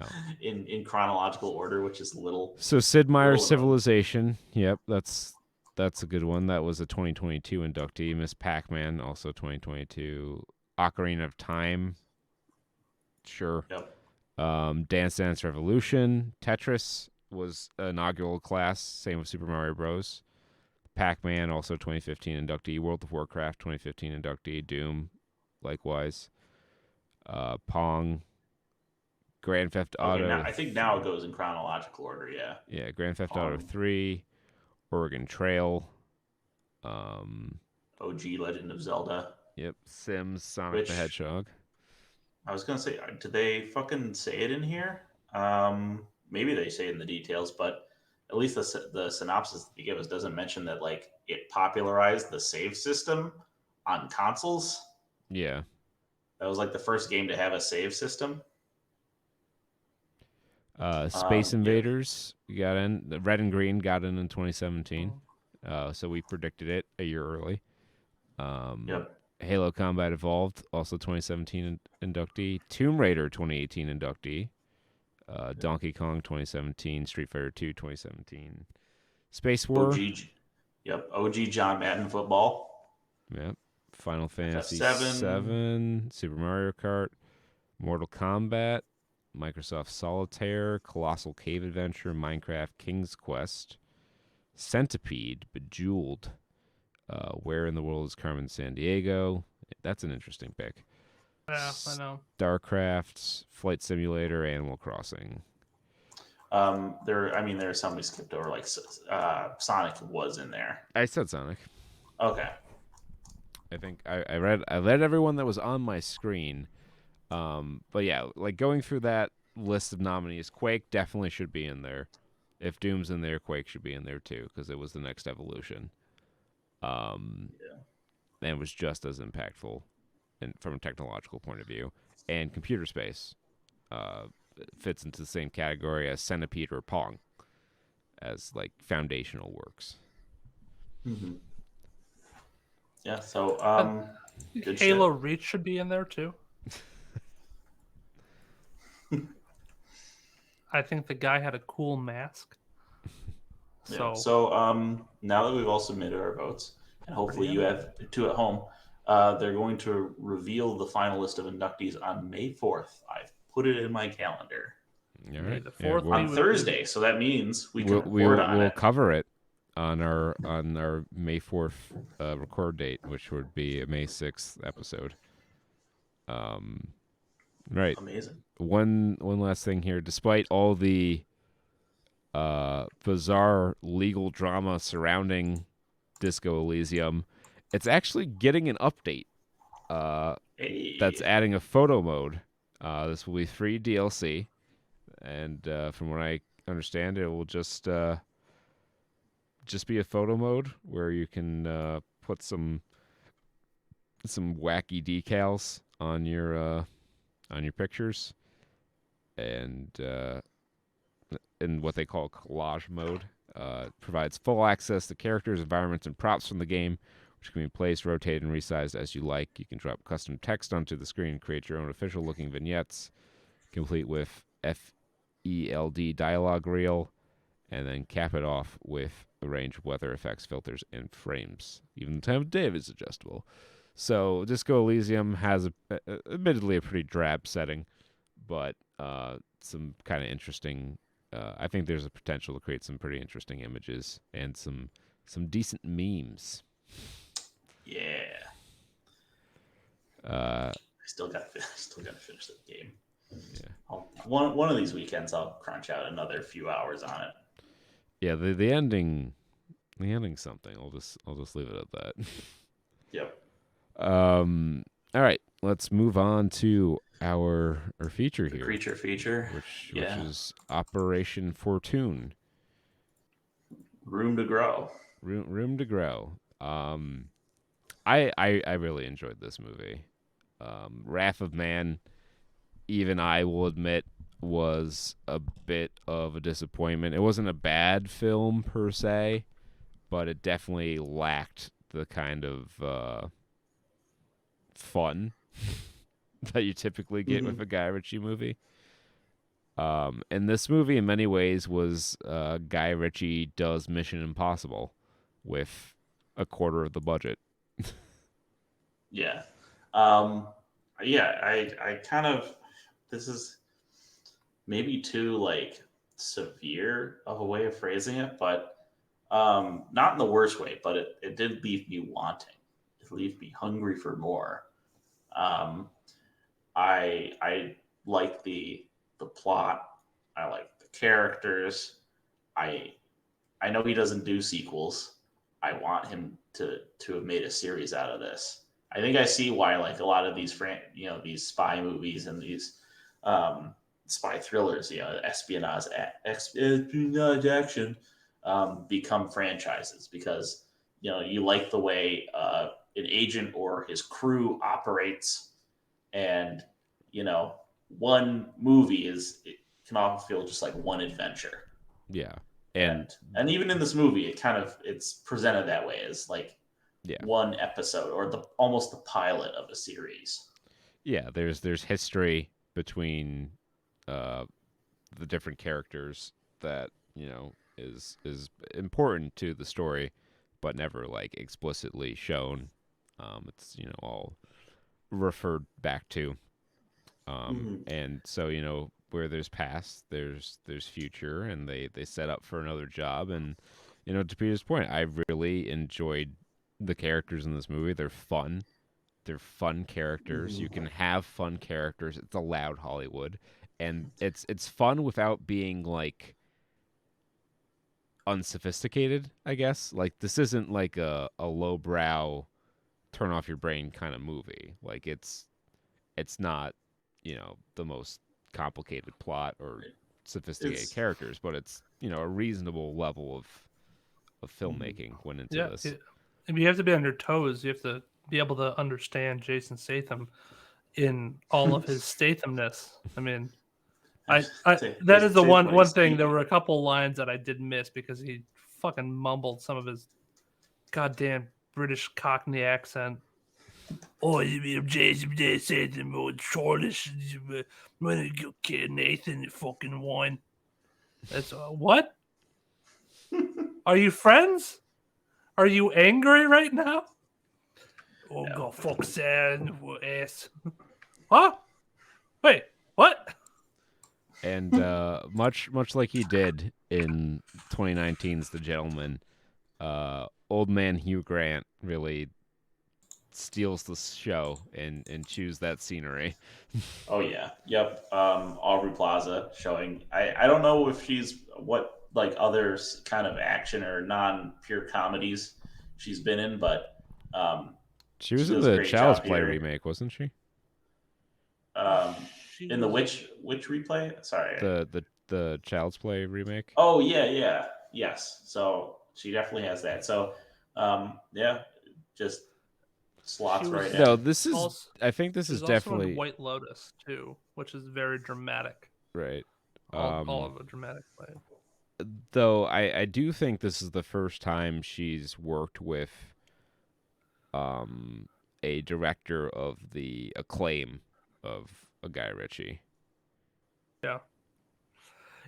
I could have done without like the charming wit of some of these actors. We gotta fucking talk about. You gotta say shout out to Carrie Elwes. Oh yeah, Carrie Elwes was fantastic. Always fucking great in this shit. The He's chemistry everything between Elwes and Statham, I just wasn't there for me. They really were just too friendly, too like you. I would have liked like a flashback. I enjoyed to them too much on screen together. Too much banter. I would have liked a flashback setting up and maybe a narrator explaining to me that they were like they've done jobs together and like maybe they were friends. Now maybe this was done in the 5 minutes that I missed or something like that. It's like the Batman. Yeah. I think if they really spelled it out for you, maybe like with actual like words before the movie started, just like say Orson and Nathan are friends. A crawl of some sort. They've done many jobs. Yeah, like a Star Wars crawl being like, and now Nathan is putting together a team. And then just take out that whole beginning part where Nathan is talking to that other Englishman that has that other horrific Cockney accent. Norton. Is that who it is? Eddie Masson? No, that's not him. Fuck it. Anyways, whatever. Some Brit. There's too many people in this movie too. There's too many characters that are like interesting to look at and wanting to remember, that are all unique and kind of bring their own piece of the movie. I wish everybody was just like Aubrey Plaza. I just want funny white women all in my movie, shooting shit. And then Jake, I've got a movie for you. It's called Ocean's 8. No way! Blow your socks off. No. Yeah. I like that I like all the cheesy character names. Like, I love that the main character's name is Orson Fortune. Orson Fortune, yeah. Or Orson Greg. Fortune. Yeah. Danny Francesco. Yeah, that's a great name right there, Danny Francesco. Or Sarah Fielder. I don't know anybody by that name. I think it was Fields. What? I never know Sarah's. Which Nathan. J.J. Davies, the actor's name is more interesting to me than the character's name, because he's he's Bugsy Malone. Bugsy Malone is J.J. I was like, when I saw the cast, I was like, wait, isn't he like super old and or dead? I was like, no, okay, it's a rapper who's like taken on the moniker but put a Z in there, so he's Bugsy Malone. Yeah. So I will say, in all seriousness, like joking aside, I did like this movie, but I will say the weakest part that I did notice on like first glance was JJ was like the weakest link. But that's like saying, oh, you only did cold rolled steel as this link, and then the rest is like titanium. Because like Aubrey Plaza, Jason Statham, and Cary Elwes, fucking every time they're on the scene on the screen, they knock it out of the park. Yeah, he was, and it's a little quip from. He was definitely underutilized compared to the other two, but I feel like they did a good job of making the most out of the lines they did give him. For sure. That's why I wanted more JJ. Yeah. Because I was like, oh, I like the way his actor was like delivering these lines. And it was kind of like they built him up too, which is kind of like another reason why you kind of want a sequel, because he grows as the movie progresses. In the beginning, he's kind of like very bland, not a lot going on there, and he certainly comes across as less interesting than the other three characters. But as the movie goes on, he loosens up a bit. He gets more and more in humorous situations, and then I think the culmination of his character arc to me is when he takes a sip of the 2004 and he's like, "Whoa!" Yeah. And then steals the rest of it too. Yeah, he created a monster. Oh man, the thing about all these guys is that it's one of my lovely little guilty pleasures. Not even a guilty pleasure. I just like it. I love smooth operators and competent characters. You all know this. Even if they're on the villain side, I'm like, I just want someone who who knows what to do and doesn't make stupid, brainless decisions. Mm-hmm. And they all do this in here, and it was very enjoyable. It turns the movie from like a tense, like, how will they win, or no, will they win, which like this is not that kind of movie. It's a how will they win, because know they're gonna do it because they're really fucking cool. Yeah. Well, and even their weak spot, which was Danny Francesco, where he's not an agent and he's like this actor who's like kind of pulling a Nicolas Cage, having to play himself. Which in the broad strokes of plot, this movie is a lot like Unbearable Weight of Massive Talent, where you have a actor going to a dangerous criminal's compound as a personal favor to that person. Yeah. Yes. And they even specifically drive around together in they took fancy cars. Which is a meme now. It took forever for that to be a meme, but like them tripping on acid in the car is everywhere. Oh yeah. Now. I gotta say, I mean they knocked it out with this one. Mm-hmm. And they had to have taken inspiration from that movie, right? Like there were two similar notes. It's Guy Ritchie. He's a beautiful, like, he immerses himself in the zeitgeist. He got an early spreads his arms wide and hugs all that shit in and synthesizes it. He's like, I like this as a premise. I'm gonna put this in one of my movies. Does Guy Ritchie live in Spain? He might be our Spanish listener, because it seems like it seems like his filmmaking philosophy is, what did Kurt watch this year? Let's make something that he's gonna like. There's a lot of I mean, this is a Guy Ritchie special, but there's a lot of jokes. I feel like I missed a lot of subtle jokes. that were like TV show references. Like they make the Marsha joke, which is like a fucking Full House thing. I think it's Brady Bunch. Brady Bunch, yeah. Marsha. And Peter I feel adds like those TV shows to his list of confused names. Put it in, yep. But I feel like I get the sense that those were kind of everywhere in the movie, and I just didn't have the, despite being on this podcast, I didn't have the media literacy to catch all of them. Well, I'm sure some of them were like kind of more regional deep cuts. Yeah. Oh, this is if you like references and like references that you probably missed. This is one that you're gonna cream over. Jason Statham's character was when Orson was offered one of two hotel keys. He took the other one. So Carrie Elwes was in the Princess Bride. I got the switcheroo reference. Okay. Jason's character cleverly chose the key not offered to him, which is what he did. Which is I got that reference. The switcheroo. I was like, and they never show you the hotel room. I was waiting for the payoff to be like Jason Statham like crammed in some shitty small room, and I whispered in my girlfriend's ear when they did that. I'm like, and I know that you're not a great fool, so clearly the drink in front of me cannot be poisoned. Which is fantastic because there's some trend. I don't know if it was like a recent thing or if it was like an old COVID thing that came to light now, where a bunch of different actors who were like buddy started remaking The Princess Bride and doing their own doing scenes. Like a bunch of people from The Office got together and like they made one played Vizzini, one played the giant, and then one played the Spaniard. And go.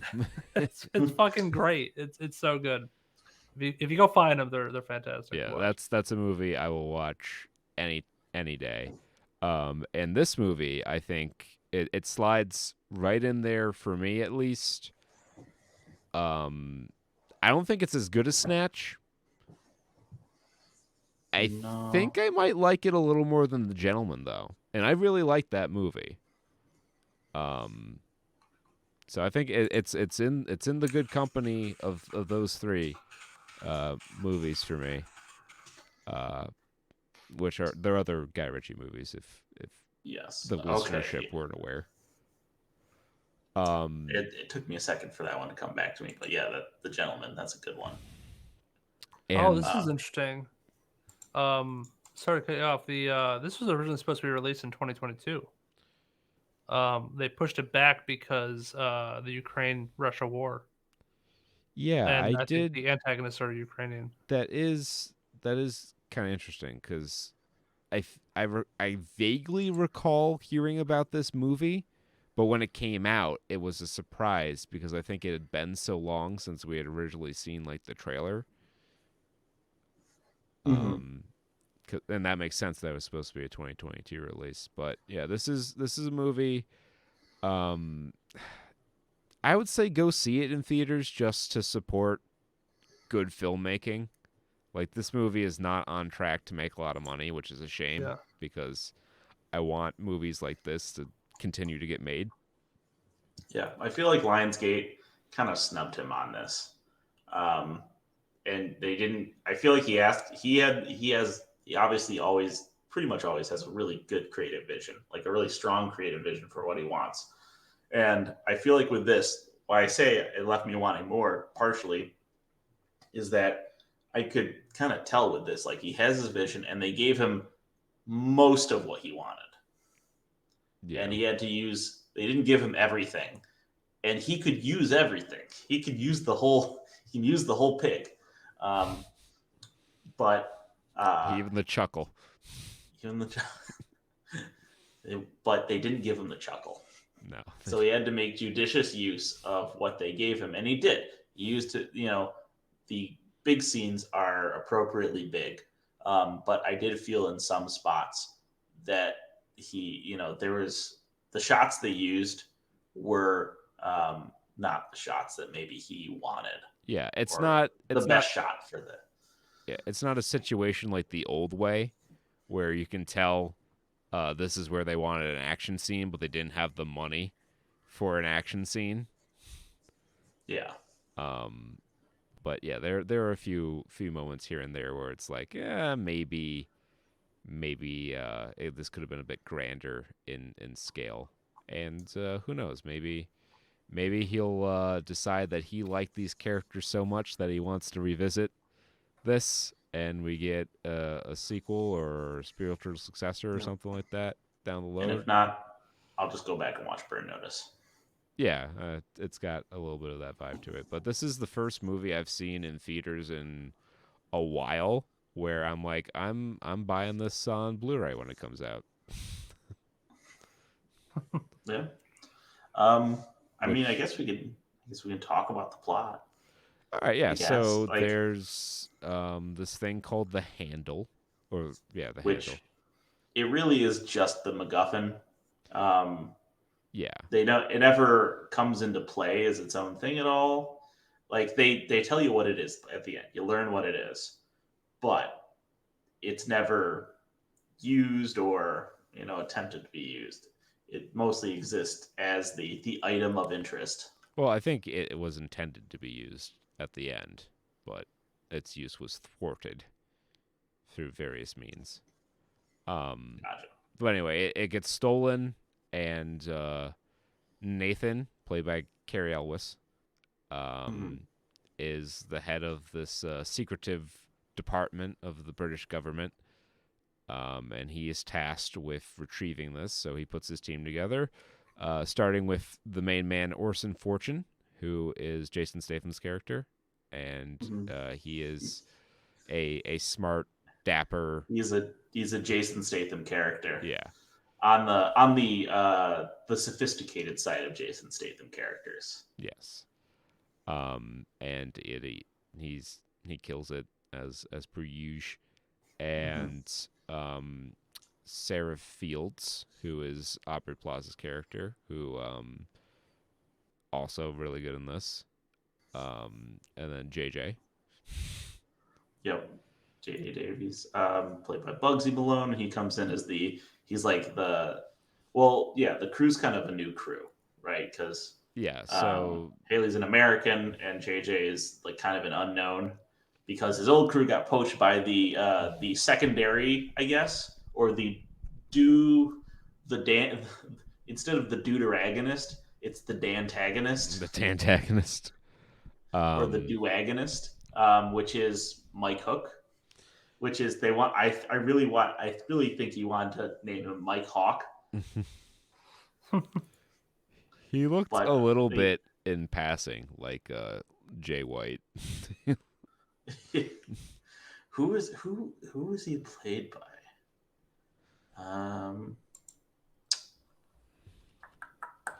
Well, anyway, yeah, Mike's team shows up to kind of screw up their first operation to getting the handle, and they're kind of in competition. And the plan they develop involves, because they get the information from the drive that they went to get. They outfox Mike's crew. Right. Again, smart and competent characters, and they figure out who the arms dealer Biddleman is, and that's Hugh Grant's character, whose name escapes me at the moment. Greg, I believe. Yes, Greg Simmons, who's an arms dealer. He brokers these kinds of deals all the time. And they figure out that he has a huge infatuation with Danny Francesco, who is an actor. So they get some dirt to blackmail him into this this operation, and the dirt's pretty bad stuff. I believe he was having an affair with his sister-in-law. Yeah. And so Sarah poses as his girlfriend because Greg Simmons, as much as he loves celebrities, he loves trying to steal their women more. And they kind of leverage that to get an invite to his compound so they can do further espionage stuff. While JJ and Orson kind of do more of the classic globe-trotting Mission Impossible style, stalk the bad guy type stuff.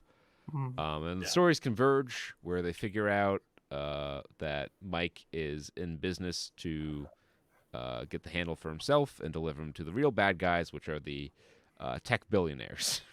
Surprise! Oh my gosh. It was kind of predictable, especially with the mic kind of being a turncoat angle. Mm-hmm. But just because it's predictable doesn't mean it's a bad. Yeah, doesn't mean it's a bad story turn.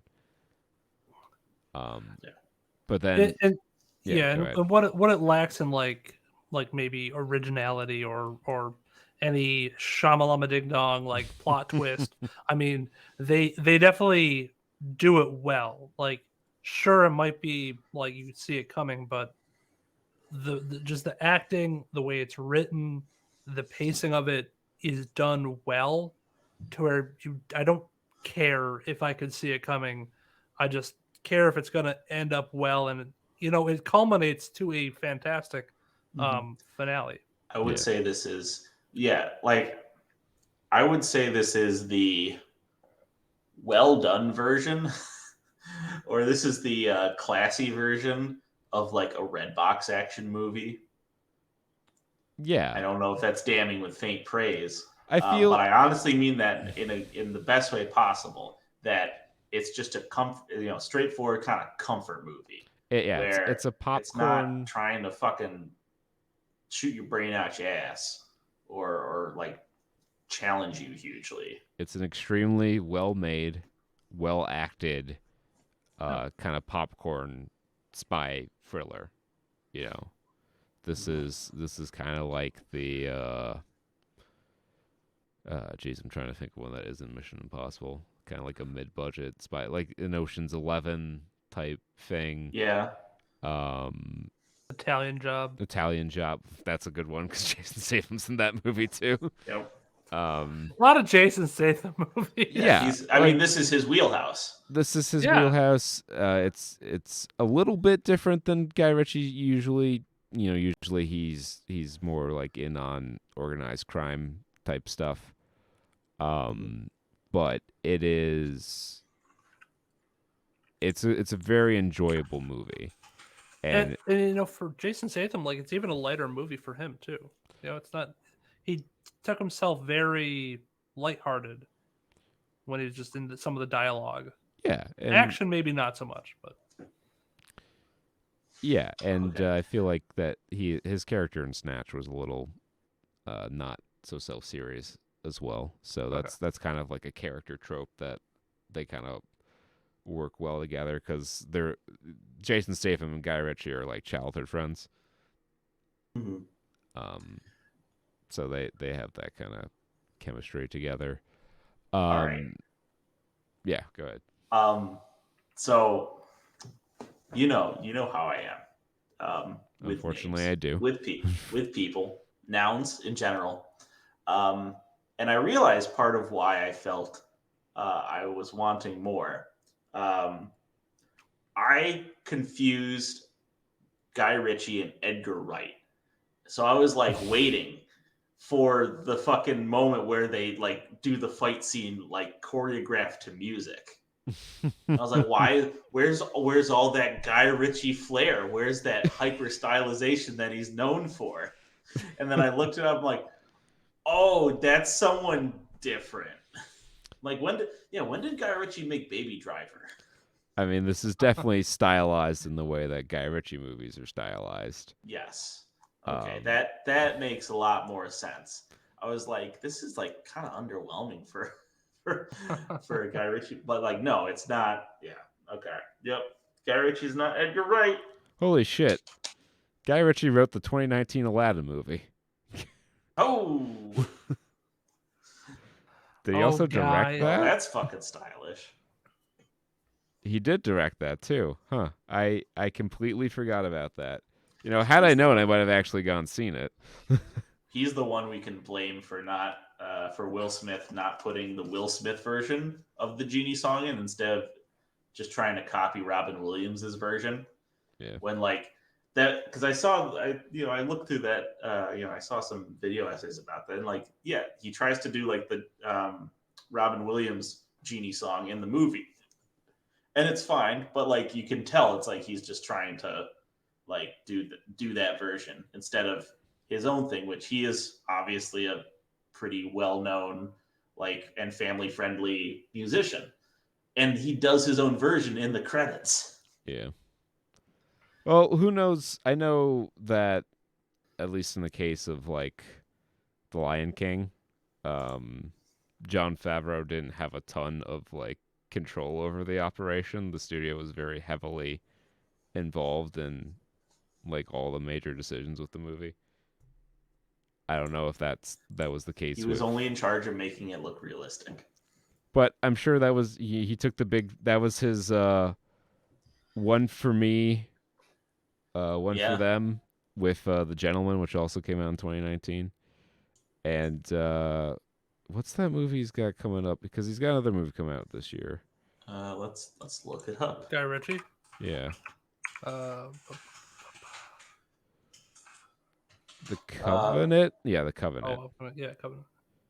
Oh, that's the one with the nuns, like the evil nuns. No, that's The Conjuring. I was thinking of like The Covenant. Oh, okay. No, this is who's this? Jake Gyllenhaal. Yeah, Jake Gyllenhaal. Yeah. This is his war movie, which we were like, that seems very different for a Guy Ritchie movie. So that might be kind of his. I'll make this one if I can make this other one. Also, upcoming credits for him include a TV series based on The Gentleman, which could be very solid and opens doors for possible sequels for Mr. Orson Fortune and Company. Aladdin 2, so I guess he's getting on the sequel bandwagon. Okay. I can't wait. Are they seriously going to do a fucking? It can't be based on the plot of Aladdin 2. Aladdin 2. Surely they won't do that. Why not? They can do anything they want now. Except have gay people at Disney World. And what I believe Ron DeSantis he'll ghost you away. So he's got another movie coming up, The Ministry of Ungentlemanly Warfare, which definitely sounds like a Guy Ritchie movie. And check out this cast: Henry Cavill, Carrie Elwes, Helen Richardson. Yeah, those are the only two is... that I recognize. Yeah, I mean, but still, that's pretty fine. Interesting top billing there. Trying to see if any of these producers are executive producers. Jerry Bruckheimer. Yeah, Isa Gonzalez. I know her. She was in Baby Driver, and Godzilla. This is not going to help. It's not going to help my confusion. No. Pretty solid. I mean, sure. I'm sure when I see the trailer, I'll be like, "Yep, I'll like that one." Yeah. But yeah, definitely support your local Guy Ritchie. See Operation Fortune in theaters if you're able to, but just see it. Yeah. Eventually, because if you like the show and you like the stuff we like, you'll like this. This is a rare free sweep of I like this movie. Yeah, absolutely. And the thing is, like, with where it is now, if you go see it in the theaters, you'll probably be like me and be able to catch a showing by yourself, like a solo showing, unless you go like on a Friday or a Saturday night. Yeah, it was actually, I was surprised at the turnout for it when Kaylee and I went to see it. We saw it last Saturday. Okay, yeah, so I think weekend showings will always be busy, but like I went on a Wednesday night, so I got a nice showing. And what this also means is when it comes to streaming, unless it did, it's already, it's not breaking box office toppers here, so it probably won't be too expensive to stream. It might be just free included on whatever streaming it's on. Oh yeah, I'm sure you're not gonna have to. I'm sure Lionsgate has some sort of distribution in place, or someone will buy this, because this is the kind of movie that I want more of on streaming services, where it's good. It's a good movie with good characters that you can get behind, and you watch it and you enjoy it and you have a good time. Yeah, that's all movies need to be. That's It was fun. It was a fun movie. It was fun. It was well acted. The writing was fantastic. I laughed multiple times. Aubrey Plaza is great. That was an interesting chemistry with her and Jason Statham. And I think JJ was icing on the cake. I think they did a good job of, for the majority of the movie, having Aubrey and Jason kind of operate separate from each other, paired with characters that they play off a little more naturally. Yeah, because I think sometimes you run into the Marvel effect of like, oh, everything's a joke, everything's goofy, and you can't really take the movie seriously anymore because they're just kind of hamming it up all the time. And when you get those splices, between some badass moments where she's hacking and setting up all the shit on the computer, and then Orson is kicking ass and taking names, which also, side note, love the little character development where he's kind of like directionally challenged. Yeah. Like it just, I like that extra little quirk of that gets him into trouble sometimes.